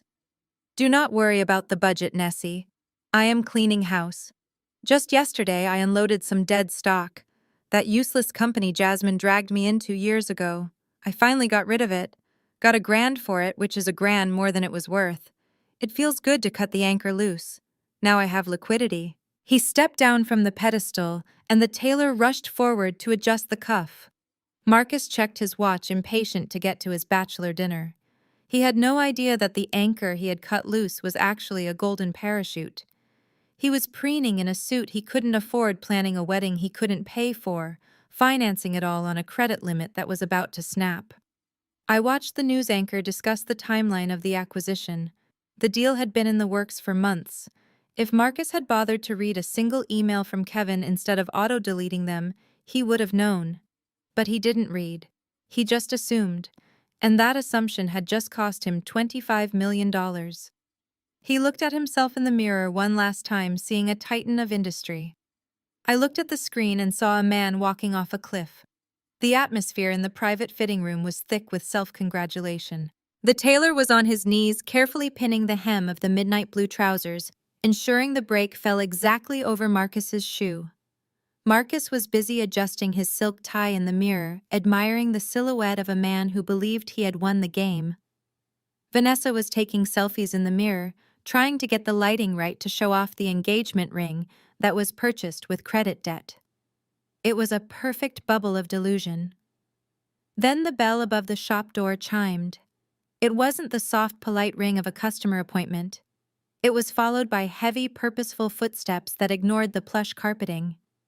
A man in a cheap windbreaker and cargo pants marched past the display of Italian silk scarves. The tailor stood up indignantly, mouth opening to demand the stranger leave the exclusive establishment. But the stranger didn't look at the tailor. He locked eyes with Marcus. "Marcus Vance." The man asked, his voice flat and bored. He held a thick stack of papers bound with a rubber band. Marcus frowned, annoyed that his private moment was being interrupted by someone who clearly couldn't afford a pair of socks in this store. "I am busy," Marcus snapped, waving his hand dismissively. "Whatever delivery you have, leave it at the front desk." The man didn't blink. "I am not a delivery driver, sir. I am a process server." He stepped forward and thrust the heavy bundle of documents directly into Marcus's chest. Marcus instinctively grabbed them to stop them from hitting the floor. "You have been served." Marcus looked down at the papers. The top page was not an invitation or a bill, it was a court summons. The bold black letters at the top screamed, "Superior Court of Cook County." His eyes scanned the first paragraph, and the color drained from his face so fast it looked like he was about to faint. It wasn't just a divorce petition, it was a multi-count lawsuit. Plaintiff Jasmine Vance versus defendant Marcus Vance. Causes of action included grand larceny, wire fraud, corporate embezzlement, and a petition for immediate asset freezing. But the one that made his knees buckle was the criminal summons attached to the back. It cited the document he had signed yesterday, the sale of the Nexus Dynamics shares. The charge was securities fraud and insider trading. "What is that, babe?" Vanessa asked, looking up from her phone. "Is it fan mail?" Marcus couldn't speak. His mouth opened and closed like a fish out of water. The room started to spin. He read the line about the forensic accounting evidence attached as Exhibit A. He realized with a sick lurch in his stomach that Jasmine hadn't just been sitting at home crying. She had been watching. She had receipts. The tailor cleared his throat awkwardly. "Sir, about the deposit for the suit." Marcus looked at the tailor, his eyes wild with panic. He looked at the lawsuit which demanded the immediate return of $2 million in misappropriated funds. He looked at Vanessa, who was still oblivious. He realized he didn't have the money for the deposit. He didn't have the money for the ring. He didn't even have the money for the taxi ride home. The king in the mirror had just been checkmated. The hallway outside courtroom 4B felt less like a legal venue and more like a country club mixer. Marcus and his entourage had arrived 20 minutes early, claiming the benches on the right side of the corridor as if they were VIP seating. They were loud and polished, radiating a dangerous amount of overconfidence. Marcus stood in the center, adjusting the cuffs of his navy suit. He looked pale, the memory of the process server still haunting him, but his family was doing an excellent job of inflating his ego back to its usual size. Becky was leaning against the wall, scrolling through her phone and laughing. She looked up at Marcus, her eyes bright with malice. "Do not look so worried, Mark," she said loud enough for the clerks to hear. "She is probably going to roll in here crying about her back pain, hoping the judge feels sorry for her. We have the medical reports. We have the character witnesses. She is just a bitter ex-wife trying to make a scene before she fades into obscurity." Mama Louise sat on the bench clutching a leather-bound Bible with a cross on the cover that was large enough to be seen from space. She had her eyes closed and was rocking back and forth, praying in a stage whisper that echoed off the marble floors. "Lord, please protect my son from the snares of the wicked. Remove the thorns from his path. Let the truth of her incompetence shine forth." She paused to glare at a passing stenographer before returning to her performance. She was playing the role of the suffering mother to perfection, convinced that God was on the side of the people who paid the most tithes. Standing slightly apart from the family circus was Marcus's attorney, Mr. Thorne. He was a shark in a $3,000 custom pinstripe suit, checking his Rolex every 30 seconds. He looked across the hallway at the man representing me. My attorney, Mr. Finch, leaned against a pillar, looking entirely out of place. He wore a rumpled gray suit that looked 2 sizes too big and held a briefcase that was scuffed and peeling at the corners. To the untrained eye, Finch looked like a public defender who had been dragged out of bed 5 minutes ago and was already defeated. Thorne let out a short, derisive snort. He nudged Marcus and pointed at Finch. "Look at that!" he scoffed, his voice dripping with condescension. She could not even afford a firm. She hired a strip mall lawyer. "This is going to be a slaughter, Marcus. I will have the alimony case dismissed before lunch, and we will counter-sue for your legal fees. That guy barely knows how to tie his tie, let alone argue complex fraud."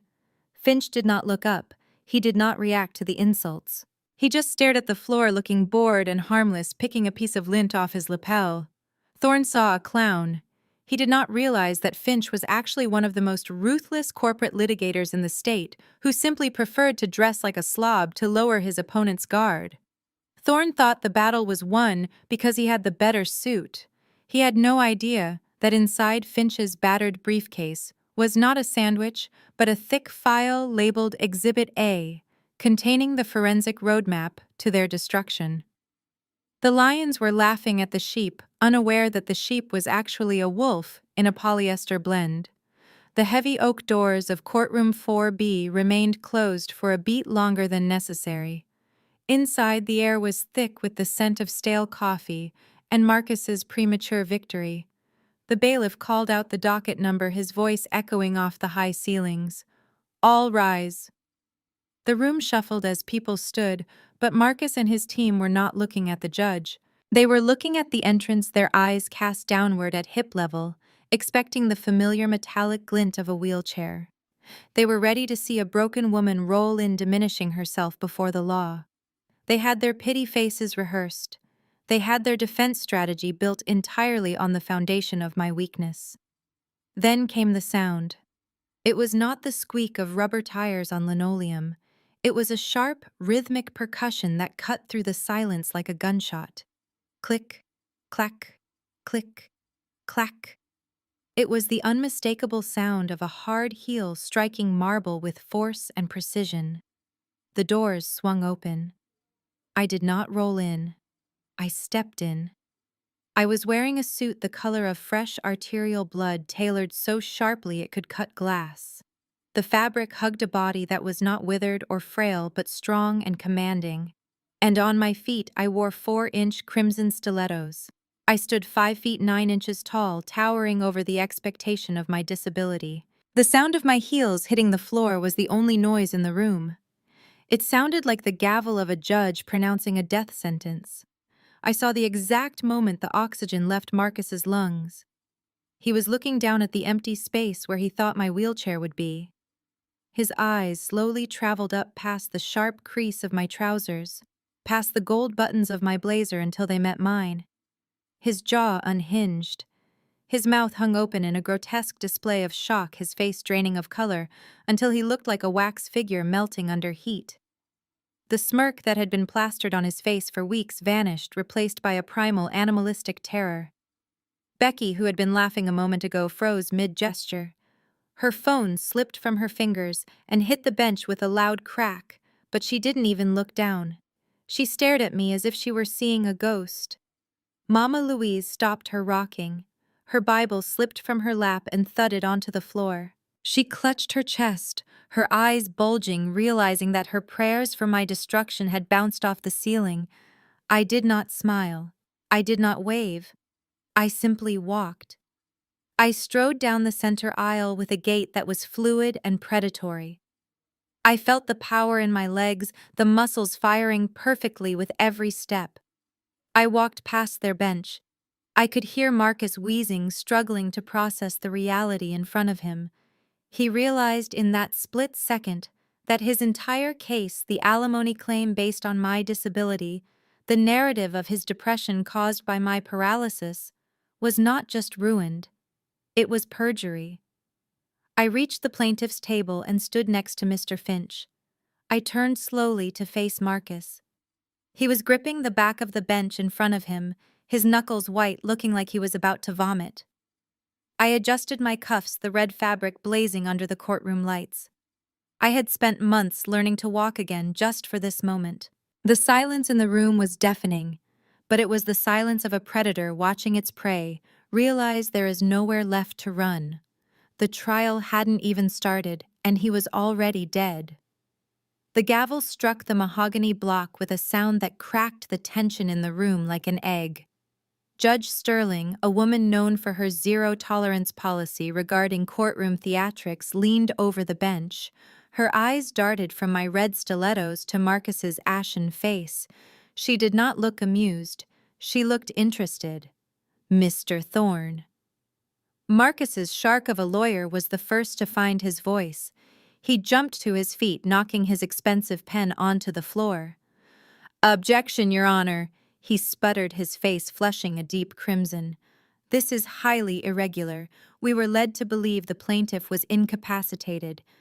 This is a stunt designed to prejudice the court." My lawyer, Mr. Finch, stood up slowly. He didn't shout. He didn't wave his arms. He simply picked up a document from the table. "It is not a stunt, Your Honor," Finch said calmly. "It is a miracle of modern medicine and sheer willpower. A miracle that the defendant would have known about if he had not been so busy trying to starve his wife into submission." I stepped forward, my heels clicking on the floor. I looked directly at Marcus. He was gripping the table, his knuckles white, staring at me as if I were a resurrection he hadn't prayed for. "You cut my health insurance at 9 o'clock in the morning on the day I was discharged." "Marcus," I said, my voice steady and clear, projecting to the back of the room, "you wanted me to suffer. You wanted me to be too poor to afford rehabilitation. You thought that by removing your financial support you were burying me. But you made a tactical error." I took a step closer to the defense table. "When you stopped paying the premiums, you stopped receiving the explanations of benefits. You stopped getting the updates from the hospital. My medical records became my private property, paid for with cash and grit. You didn't know I was walking because you were too cheap to pay for the paper trail that would have told you." Finch nodded to the bailiff, who dimmed the lights. A large projection screen descended behind the judge's bench. A video file began to play. It wasn't grainy surveillance footage. It was high-definition video taken from my apartment. The timestamp showed a date from 3 weeks ago. On the screen, I was not in a wheelchair. I was doing squats with a 20-pound kettlebell. The video cut to another clip. Me running on a treadmill, sweat pouring down my face, my legs driving like pistons. Cut to another clip. Me practicing kickboxing in the center of my tiny room, my movements sharp and lethal. The silence in the courtroom was absolute. The image on the screen was undeniable proof of physical power. It stood in stark, violent contrast to the man sitting at the defense table who looked like he was shrinking. Finch paused the video on a frame where I was holding a plank position, looking directly at the camera with a fire in my eyes. He picked up Marcus's sworn affidavit. "Your Honor," Finch said, his voice dropping to a dangerous register. "In this document signed under penalty of perjury just 10 days ago, Mr. Vance states that his wife is, quote, permanently invalid and a physical burden, unquote. He claims his depression stems from her tragic inability to walk." Finch dropped the paper on the table.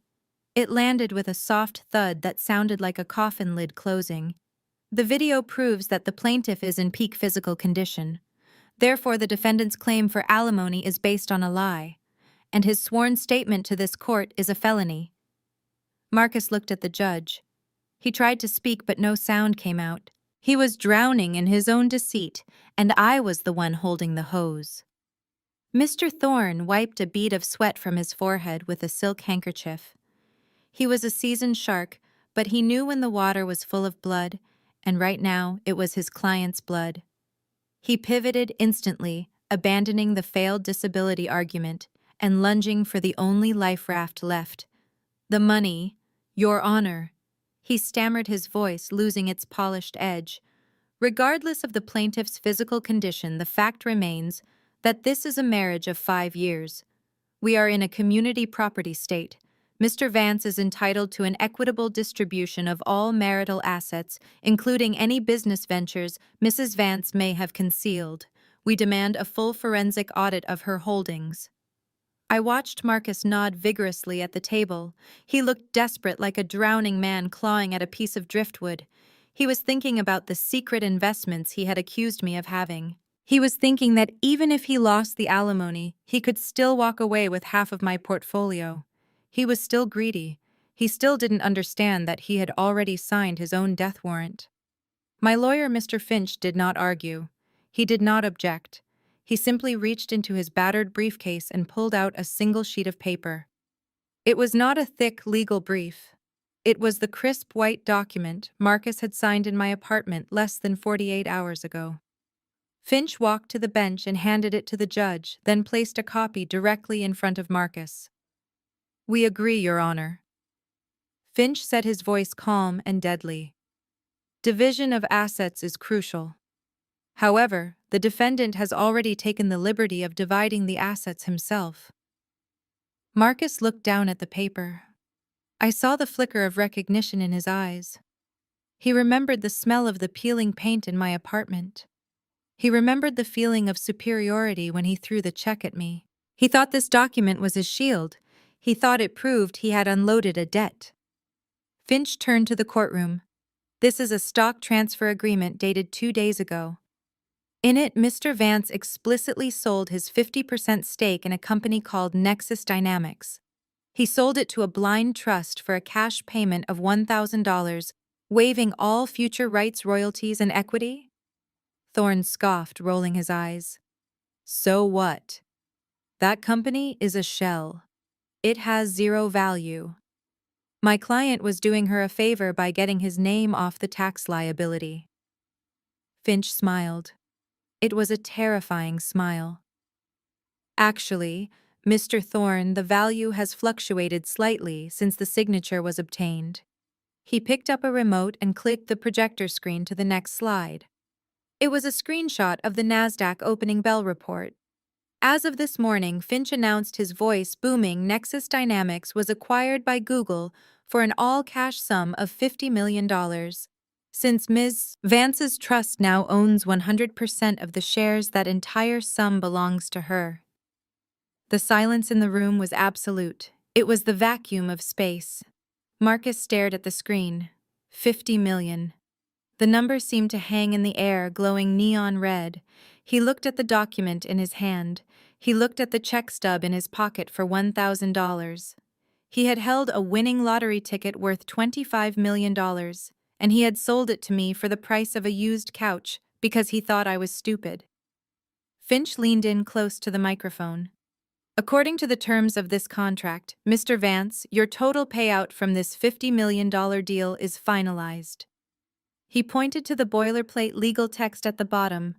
For the sum of $1 and other valuable consideration, you got your $1,000, Marcus, and legally you are entitled to exactly $1 more. Don't spend it all in one place. Marcus made a sound that wasn't quite human. It was a strangled, high-pitched wheeze. His eyes rolled back in his head, and he slumped forward, his forehead hitting the defense table with a hollow thud. He hadn't just lost the divorce.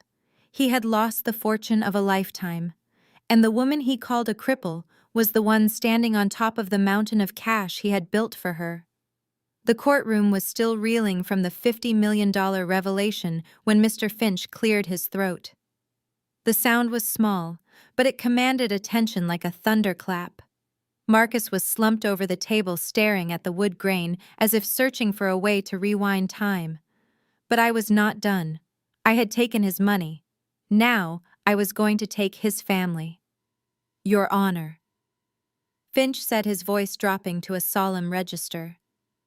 While the financial fraud is egregious, we believe the defendant's moral character is also relevant to his petition for spousal support.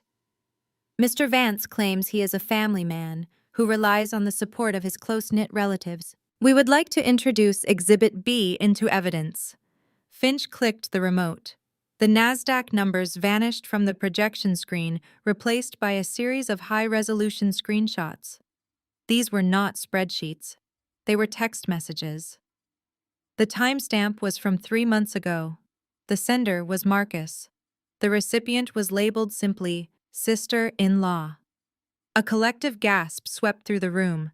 The texts were not subtle. They were graphic.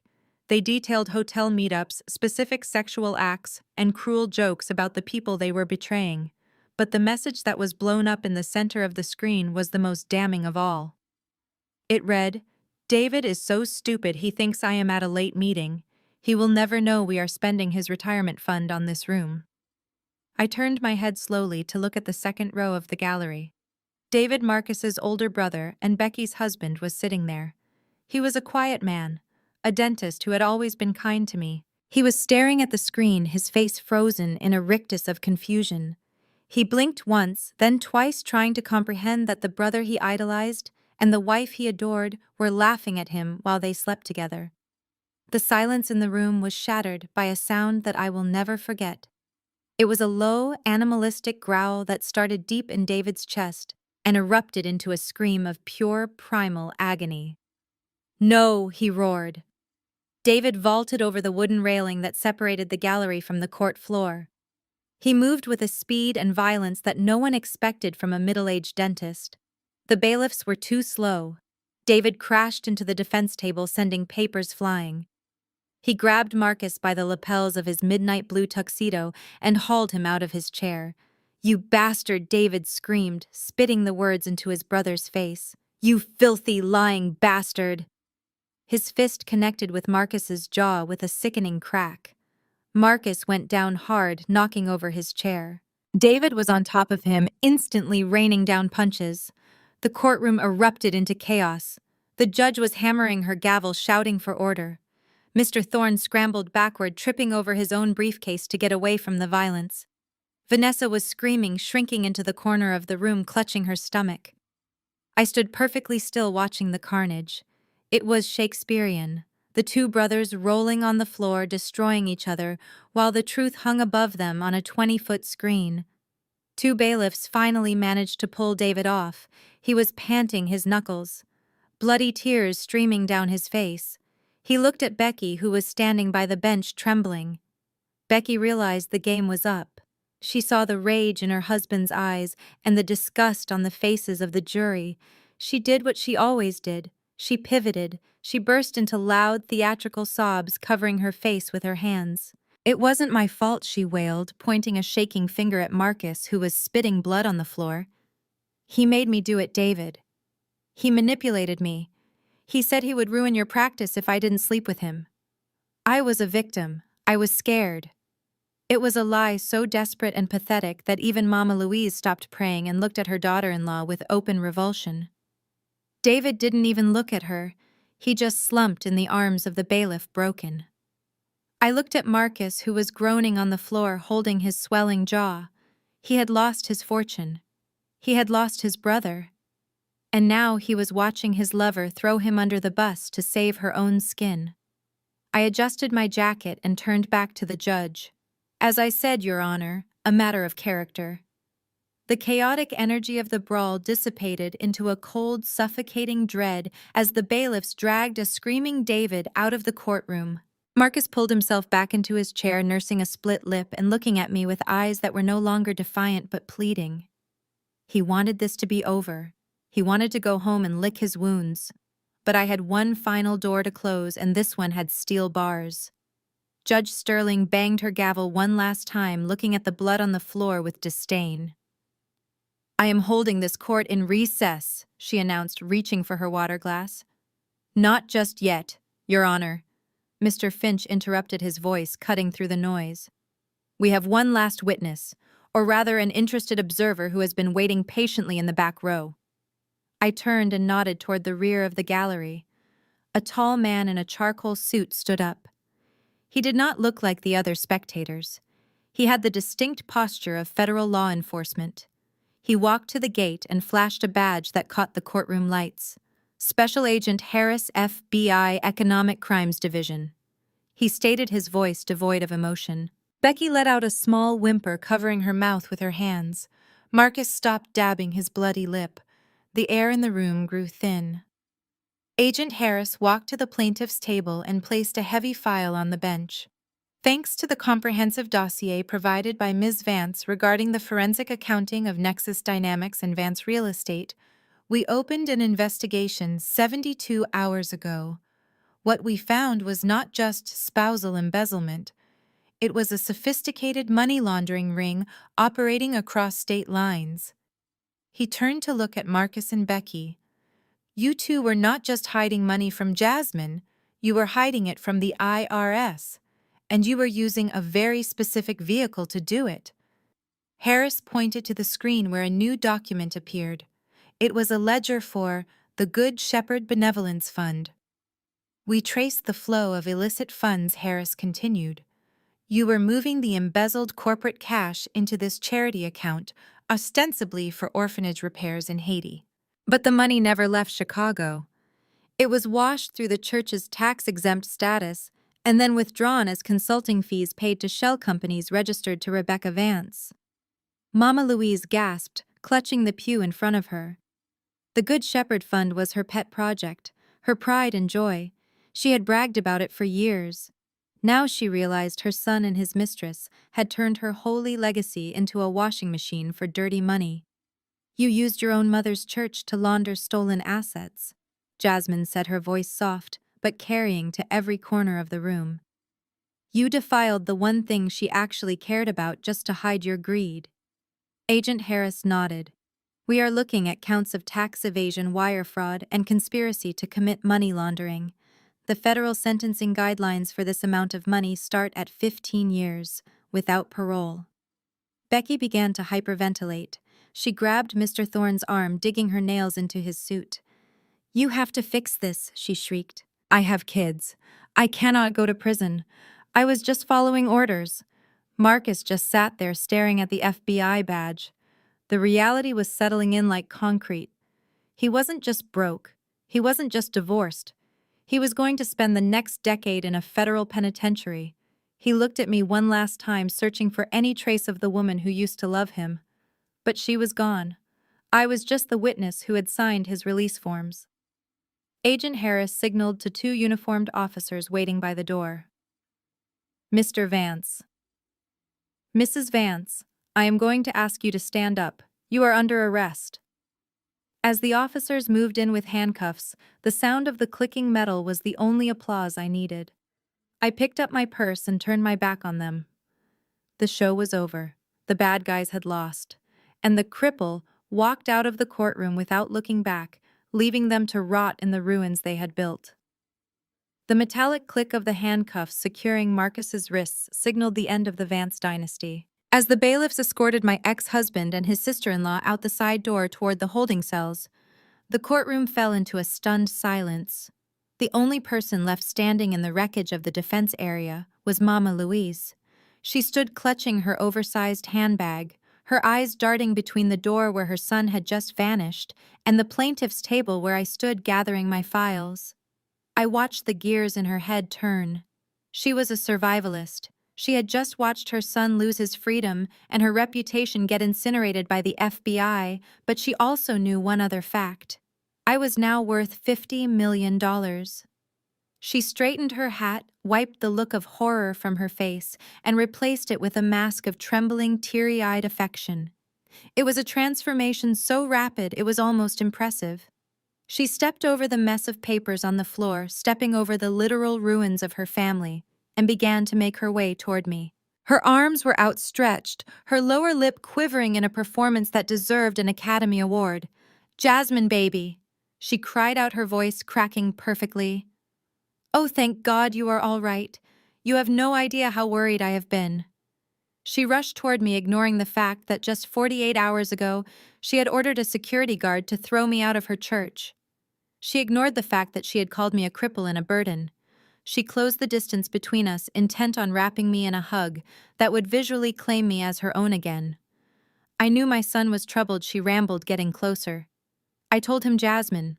I told him he was wrong to treat you that way, but you know how headstrong men can be. I always loved you like my own daughter. I knew you were innocent. We can fix this baby. We can rebuild, you and me. We are the survivors."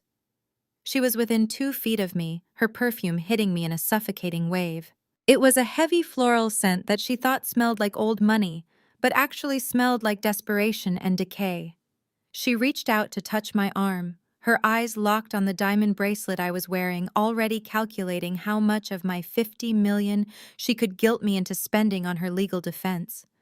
I did not flinch. I did not step back in fear. I simply raised one hand, palm out, stopping her in her tracks. The gesture was sharp and commanding. "Stop," I said. My voice was not loud, but it was cold enough to freeze the air between us.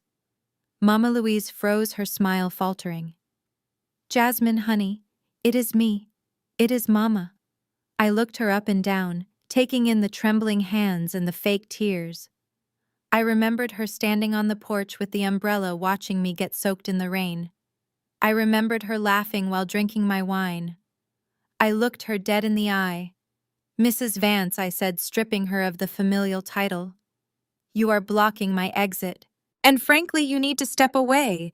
Your perfume is cheap and it is triggering my allergies." The insult hit her like a physical slap. Her mouth dropped open. The color drained from her face beneath the heavy makeup. I wasn't just rejecting her. I was dismissing her. I was telling her that she was no longer in my league. I stepped around her, making sure my red suit didn't brush against her coat. I left her standing there alone in the middle of the courtroom, an old woman with a criminal son and a ruined legacy, realizing that her bridge back to wealth hadn't just been burned. I had blown it up. I walked toward the heavy double doors, the sound of my heels the only thing she would remember of me. The courtroom doors had barely swung shut behind the FBI agents when Judge Sterling called the room back to order. The criminal matter was out of her hands, but the civil matter was about to be concluded with extreme prejudice. "Mr." Thorne stood alone at the defense table, looking like a captain who had just watched his ship sink and was now being asked to pay for the water. He began to pack his briefcase, visibly shaking, knowing there was no defense left to mount. The judge adjusted her glasses and looked down at him with a gaze that could strip paint. In light of the overwhelming evidence presented regarding Mr. Vance's fraudulent financial activities, Judge Sterling began, her voice echoing in the silent room. I am issuing a summary judgment in favor of the plaintiff. This court finds that the defendant, Marcus Vance, acted with malice and intent to defraud his spouse. Therefore, the standard equitable distribution of marital assets is null and void. She picked up a pen and signed the order with a sharp, decisive scratch. Regarding the marital residence located at the penthouse address, the court finds that the down payment and subsequent mortgage payments were subsidized by funds embezzled from the plaintiff's own business interests. Under the doctrine of constructive trust, the defendant has forfeited any claim to the property. Sole ownership of the penthouse is hereby transferred to Jasmine Vance, effective immediately. The defendant has 24 hours to vacate any remaining personal effects. Although considering he is currently in federal custody, I assume that will not be necessary. I felt a surge of cold satisfaction. The penthouse was the symbol of his status. It was the stage where he had performed his infidelity and his cruelty. And now it was mine. I would probably sell it or burn it down, but the point was that he could never set foot in it again. The judge was not finished. She turned a page in the file. Furthermore, regarding the legal fees, Mr. Vance's litigious behavior, including the filing of a frivolous motion for alimony based on perjured testimony, has caused the plaintiff unnecessary financial burden. I am ordering the defendant to pay the plaintiff's legal fees in their entirety. The court assesses this amount at $500,000, to be garnished from any remaining assets the defendant may possess. Mr. Thorne let out a defeated sigh and slumped into his chair. He knew there were no assets left. Marcus was bankrupt. This judgment meant that even if Marcus ever got out of prison, he would spend the rest of his life under the weight of this debt. He would never own a business again. He would never own a home again. He was professionally and financially extinct. Judge Sterling looked at me for the first time with a softening in her eyes. It was a look of respect. Ms. Vance, this court apologizes for the ordeal you have endured. You are free to go. She banged the gavel one last time. Bang! The sound was final. It was the sound of a heavy book closing on a dark chapter. I nodded to Mr. Finch, who was grinning like a Cheshire cat. We shook hands. I picked up my purse and the deed to my house. I walked down the aisle, my heels clicking a victory march on the marble. I had walked in as a victim in the eyes of the law, and I was walking out as the owner of everything Marcus had ever tried to keep from me. The war was over, and I was the last woman standing. The fluorescent lights of the Federal Correctional Institution buzzed with a headache-inducing frequency that matched the bleak grayness of the walls. I sat on a bolted-down metal stool, my hands resting calmly on the cool countertop. On the other side of the scratched plexiglass, the heavy steel door buzzed open. Marcus shuffled in. The transformation in just 3 months was shocking. The midnight blue tuxedo and the arrogance were gone, replaced by a baggy orange jumpsuit and a posture of utter defeat. His hair, once perfectly styled with expensive gel, was shaved close to his scalp, revealing the shape of a skull that looked fragile. He had lost at least 20 pounds. His cheekbones jutted out sharply, and his eyes darted around the room with the skittish anxiety of a prey animal. He sat down and snatched the receiver off the wall. I picked up mine slowly. Jasmine, he breathed, his voice cracking. Thank God. I knew you would come. You have to help me. It is hell in here. I cannot survive this. They know who I am. They know I used to have money. I need protection. I need a better lawyer to file an appeal. Thorne is useless. You have the money now. You have 50 million. Please, Jazz, for old time's sake. I watched him beg. It was pathetic. This was the man who had looked at my paralyzed legs and seen nothing but a financial liability. Now he was the one unable to stand on his own. I did not come here to help you, Marcus, I said, my voice smooth and detached. I came to bring you this. I slid a single sheet of paper against the glass. It was the final divorce decree stamped and certified by the court this morning. It is done, I continued. The marriage is dissolved. You are legally a stranger to me. I wanted you to see it. I wanted you to know that the last tie you had to the outside world has been cut. Marcus stared at the paper tears welling in his sunken eyes. But why? We were a power couple. We can be again. I made a mistake. I was stressed. Vanessa meant nothing. It was always you. You were always the perfect wife. You know how to build an empire. We can fix this. I laughed, a soft, dry sound that seemed to rattle him. You are right about one thing, Marcus. I was the perfect wife. I ran your books. I covered your lies. I built your ego. And when I fell, you threw me away like broken furniture. But you were wrong about the future. I leaned in closer to the glass, my diamond earrings catching the harsh prison light. I am still the perfect wife. I am wealthy. I am beautiful. I am loyal. But I am not yours. I paused, letting the words hang in the stale air between us. I am the perfect wife of someone else. Marcus blinked, confusion warring with panic on his face. What, who you got remarried? I didn't answer. I didn't need to tell him about Kevin, the genius behind the startup who had treated me with reverence and respect since the acquisition. I didn't need to tell him that I had found a partner who valued my mind, not just my utility. The mystery would hurt him more than the truth. I simply hung up the phone. Wait! Marcus screamed, slamming his hand against the glass. Jasmine, don't leave me here. Who is he, Jasmine? I stood up, smoothing the skirt of my designer dress. I turned and walked toward the heavy steel exit door. Behind me, I could hear him shouting, his voice muffled by the thick glass fading into the background noise of the prison. He was a ghost screaming in a box.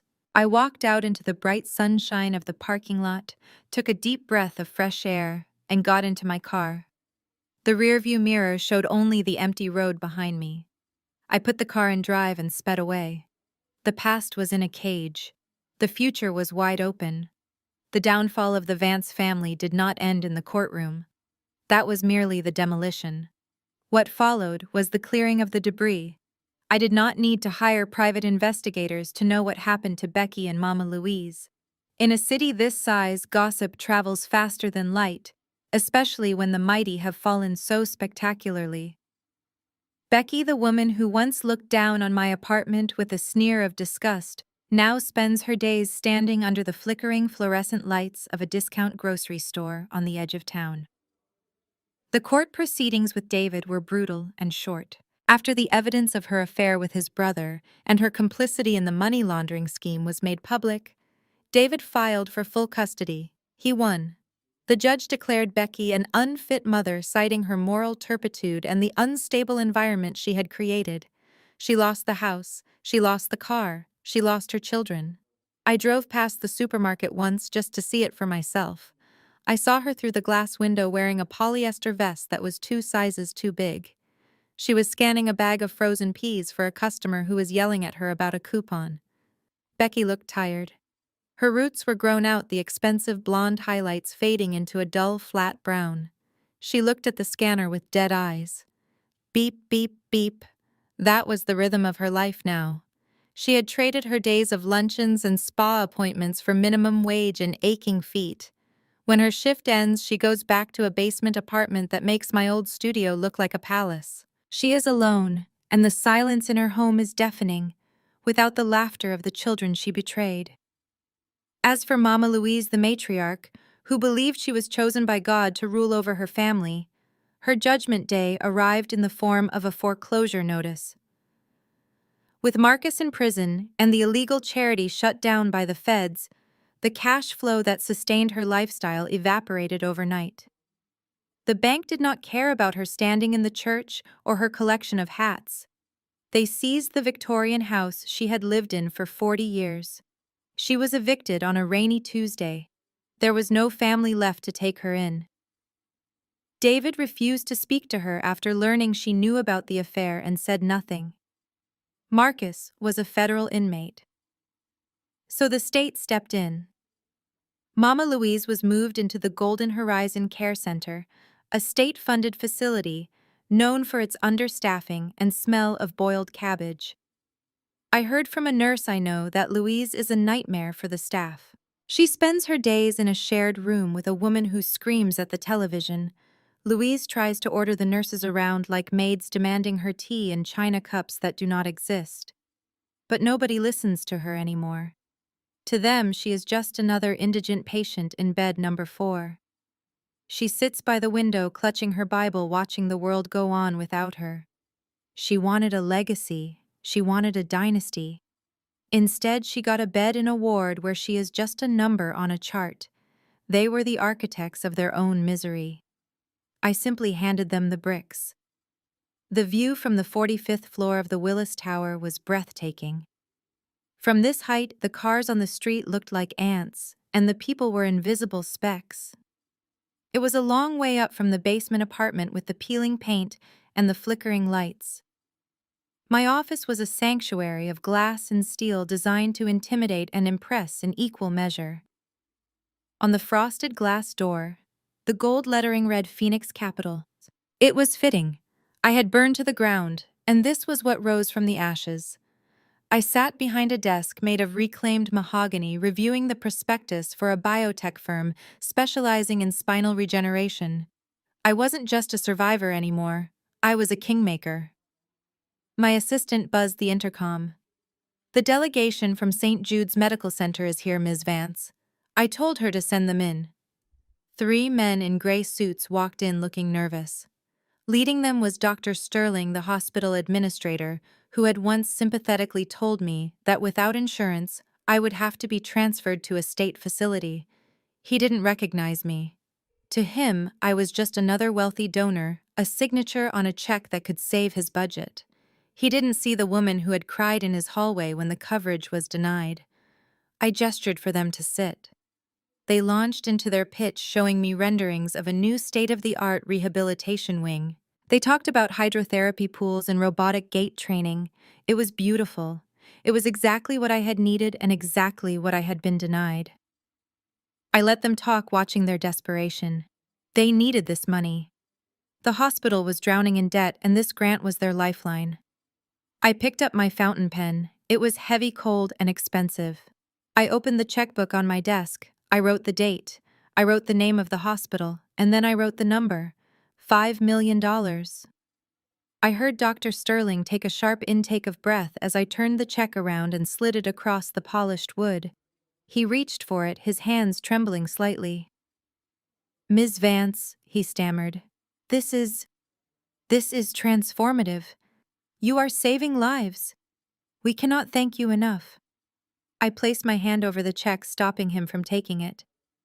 "There is one condition," I said, my voice cool and even. "Anything," he said, eager to please. "We will name the wing after you, the Jasmine Vance Center for Recovery." I shook my head. "I don't want my name on the building. I want a name off your payroll." Dr. Sterling looked confused. "I don't understand." I pulled up a file on my tablet and slid it toward him. It was a profile of the hospital's external legal counsel. Mr. Gregory Thorne, the same shark who had represented Marcus. The man who had argued in court that my paralysis was a burden on his client. The man who had tried to leave me destitute. "Mr. Thorne sits on your legal advisory board," I stated. "He also handles your malpractice litigation. I find his ethics to be incompatible with the mission of this hospital. If you want this check, Mr. Thorne needs to be terminated from all contracts with St. Jude's immediately. Effective today." Dr. Sterling looked at the check. Then he looked at the tablet. It wasn't a hard choice. Thorne was just a lawyer. $5 million was a future. "Consider it done," Ms. Vance Sterling said, nodding vigorously. "We will notify his firm within the hour." I lifted my hand and let him take the check. I watched them leave, bowing and scraping as they backed out of the office. I spun my chair around to look out at the skyline again. I had taken Marcus's freedom. I had taken Becky's family. And now I had taken his lawyer's career. I took a sip of my sparkling water and watched the sun set over the city I now owned. It was a beautiful day to be alive. The elevator doors slid open with a whisper, soft hiss, revealing the penthouse that had once been my prison. It looked different now. I had stripped away the cold marble statues and the sterile leather furniture that Marcus favored. The space was now warm, filled with velvet and modern art, and the scent of fresh white lilies. It was no longer a stage for his ego. It was a home for my victory. I walked across the plush rug, my heels sinking slightly into the fabric. The silence was absolute. There were no insults being thrown, no heavy sighs of resentment, no whispers of conspiracy, just the low hum of the city below and the steady beat of my own calm heart. I walked to the wet bar, the same spot where I had watched Marcus open my vintage Cabernet on the surveillance feed just a few months ago. He had spilled it on the counter that night, carelessly wasting something precious because he didn't understand its value. I reached into the temperature-controlled wine fridge and pulled out a pristine bottle of 1992 Screaming Eagle. I had bought it at auction this morning to replace the one he stole. It cost $6,000, but to me it cost nothing. It was pocket change. I uncorked the bottle with a smooth, practiced motion. The rich aroma filled the air, redolent of dark fruit and oak. I poured a single glass, watching the ruby liquid settle. I didn't rush. I let it breathe. I picked up the crystal stemware and walked to the floor-to-ceiling windows that overlooked the glittering expanse of Chicago. From here, I could see everything. Somewhere out there in the dark, Becky was stocking shelves. Somewhere else, Mama Louise was sleeping in a narrow hospital bed. And far away in a concrete cell, Marcus was staring at a blank wall. I caught my reflection in the glass. I didn't see the broken woman in the wheelchair anymore. I saw a titan. I saw the person who had survived the crash, the paralysis, the betrayal, and the poverty. They had tried to bury me, but they forgot that I was a seed. They thought that by stripping me of my resources, they would leave me helpless. They didn't realize that my true resource was never the money. It was my mind. I raised the glass to my reflection, a toast to the woman I had become. I took a slow, deliberate sip, tasting the complex notes of the wine. It tasted like justice. You know, Marcus used to say that I was too soft. He said I let people walk all over me. He mistook my patience for weakness. He mistook my silence for compliance. He never understood the fundamental nature of the woman he married. I looked directly into the reflection of my own eyes, imagining Marcus could see me one last time. There is an old saying that my grandmother used to tell me. She said that a woman is like a tea bag. You can look at her and think she is fragile. You can think she is small, but you never know how strong she really is until you put her in hot water. I smiled, a cold, sharp smile that signaled the end of the game. And Marcus, you made a fatal mistake. You didn't just put me in hot water. You boiled it. You turned up the heat until there was nothing left but the essence of who I am. And that essence was strong enough to drown you. I finished the wine and set the glass down on the windowsill. I turned off the lamp, plunging the room into darkness, leaving only the city lights to illuminate my silhouette. The story was over. The villain was gone, and the queen had reclaimed her castle. Fade to black. True strength is not defined by physical capacity, but by mental resilience. Jasmine's journey teaches us that even when life strips you of your assets, your health, and your support system, you still possess the ultimate weapon, your mind. Marcus failed because he mistook silence for weakness and patience for submission. He underestimated the power of a woman pushed to the edge. Remember, rock bottom is not a burial ground. It is a solid foundation upon which to build an empire. Do not let your current circumstances dictate your future worth. If this story of cold calculation and ultimate justice satisfied your craving for revenge, subscribe now for more.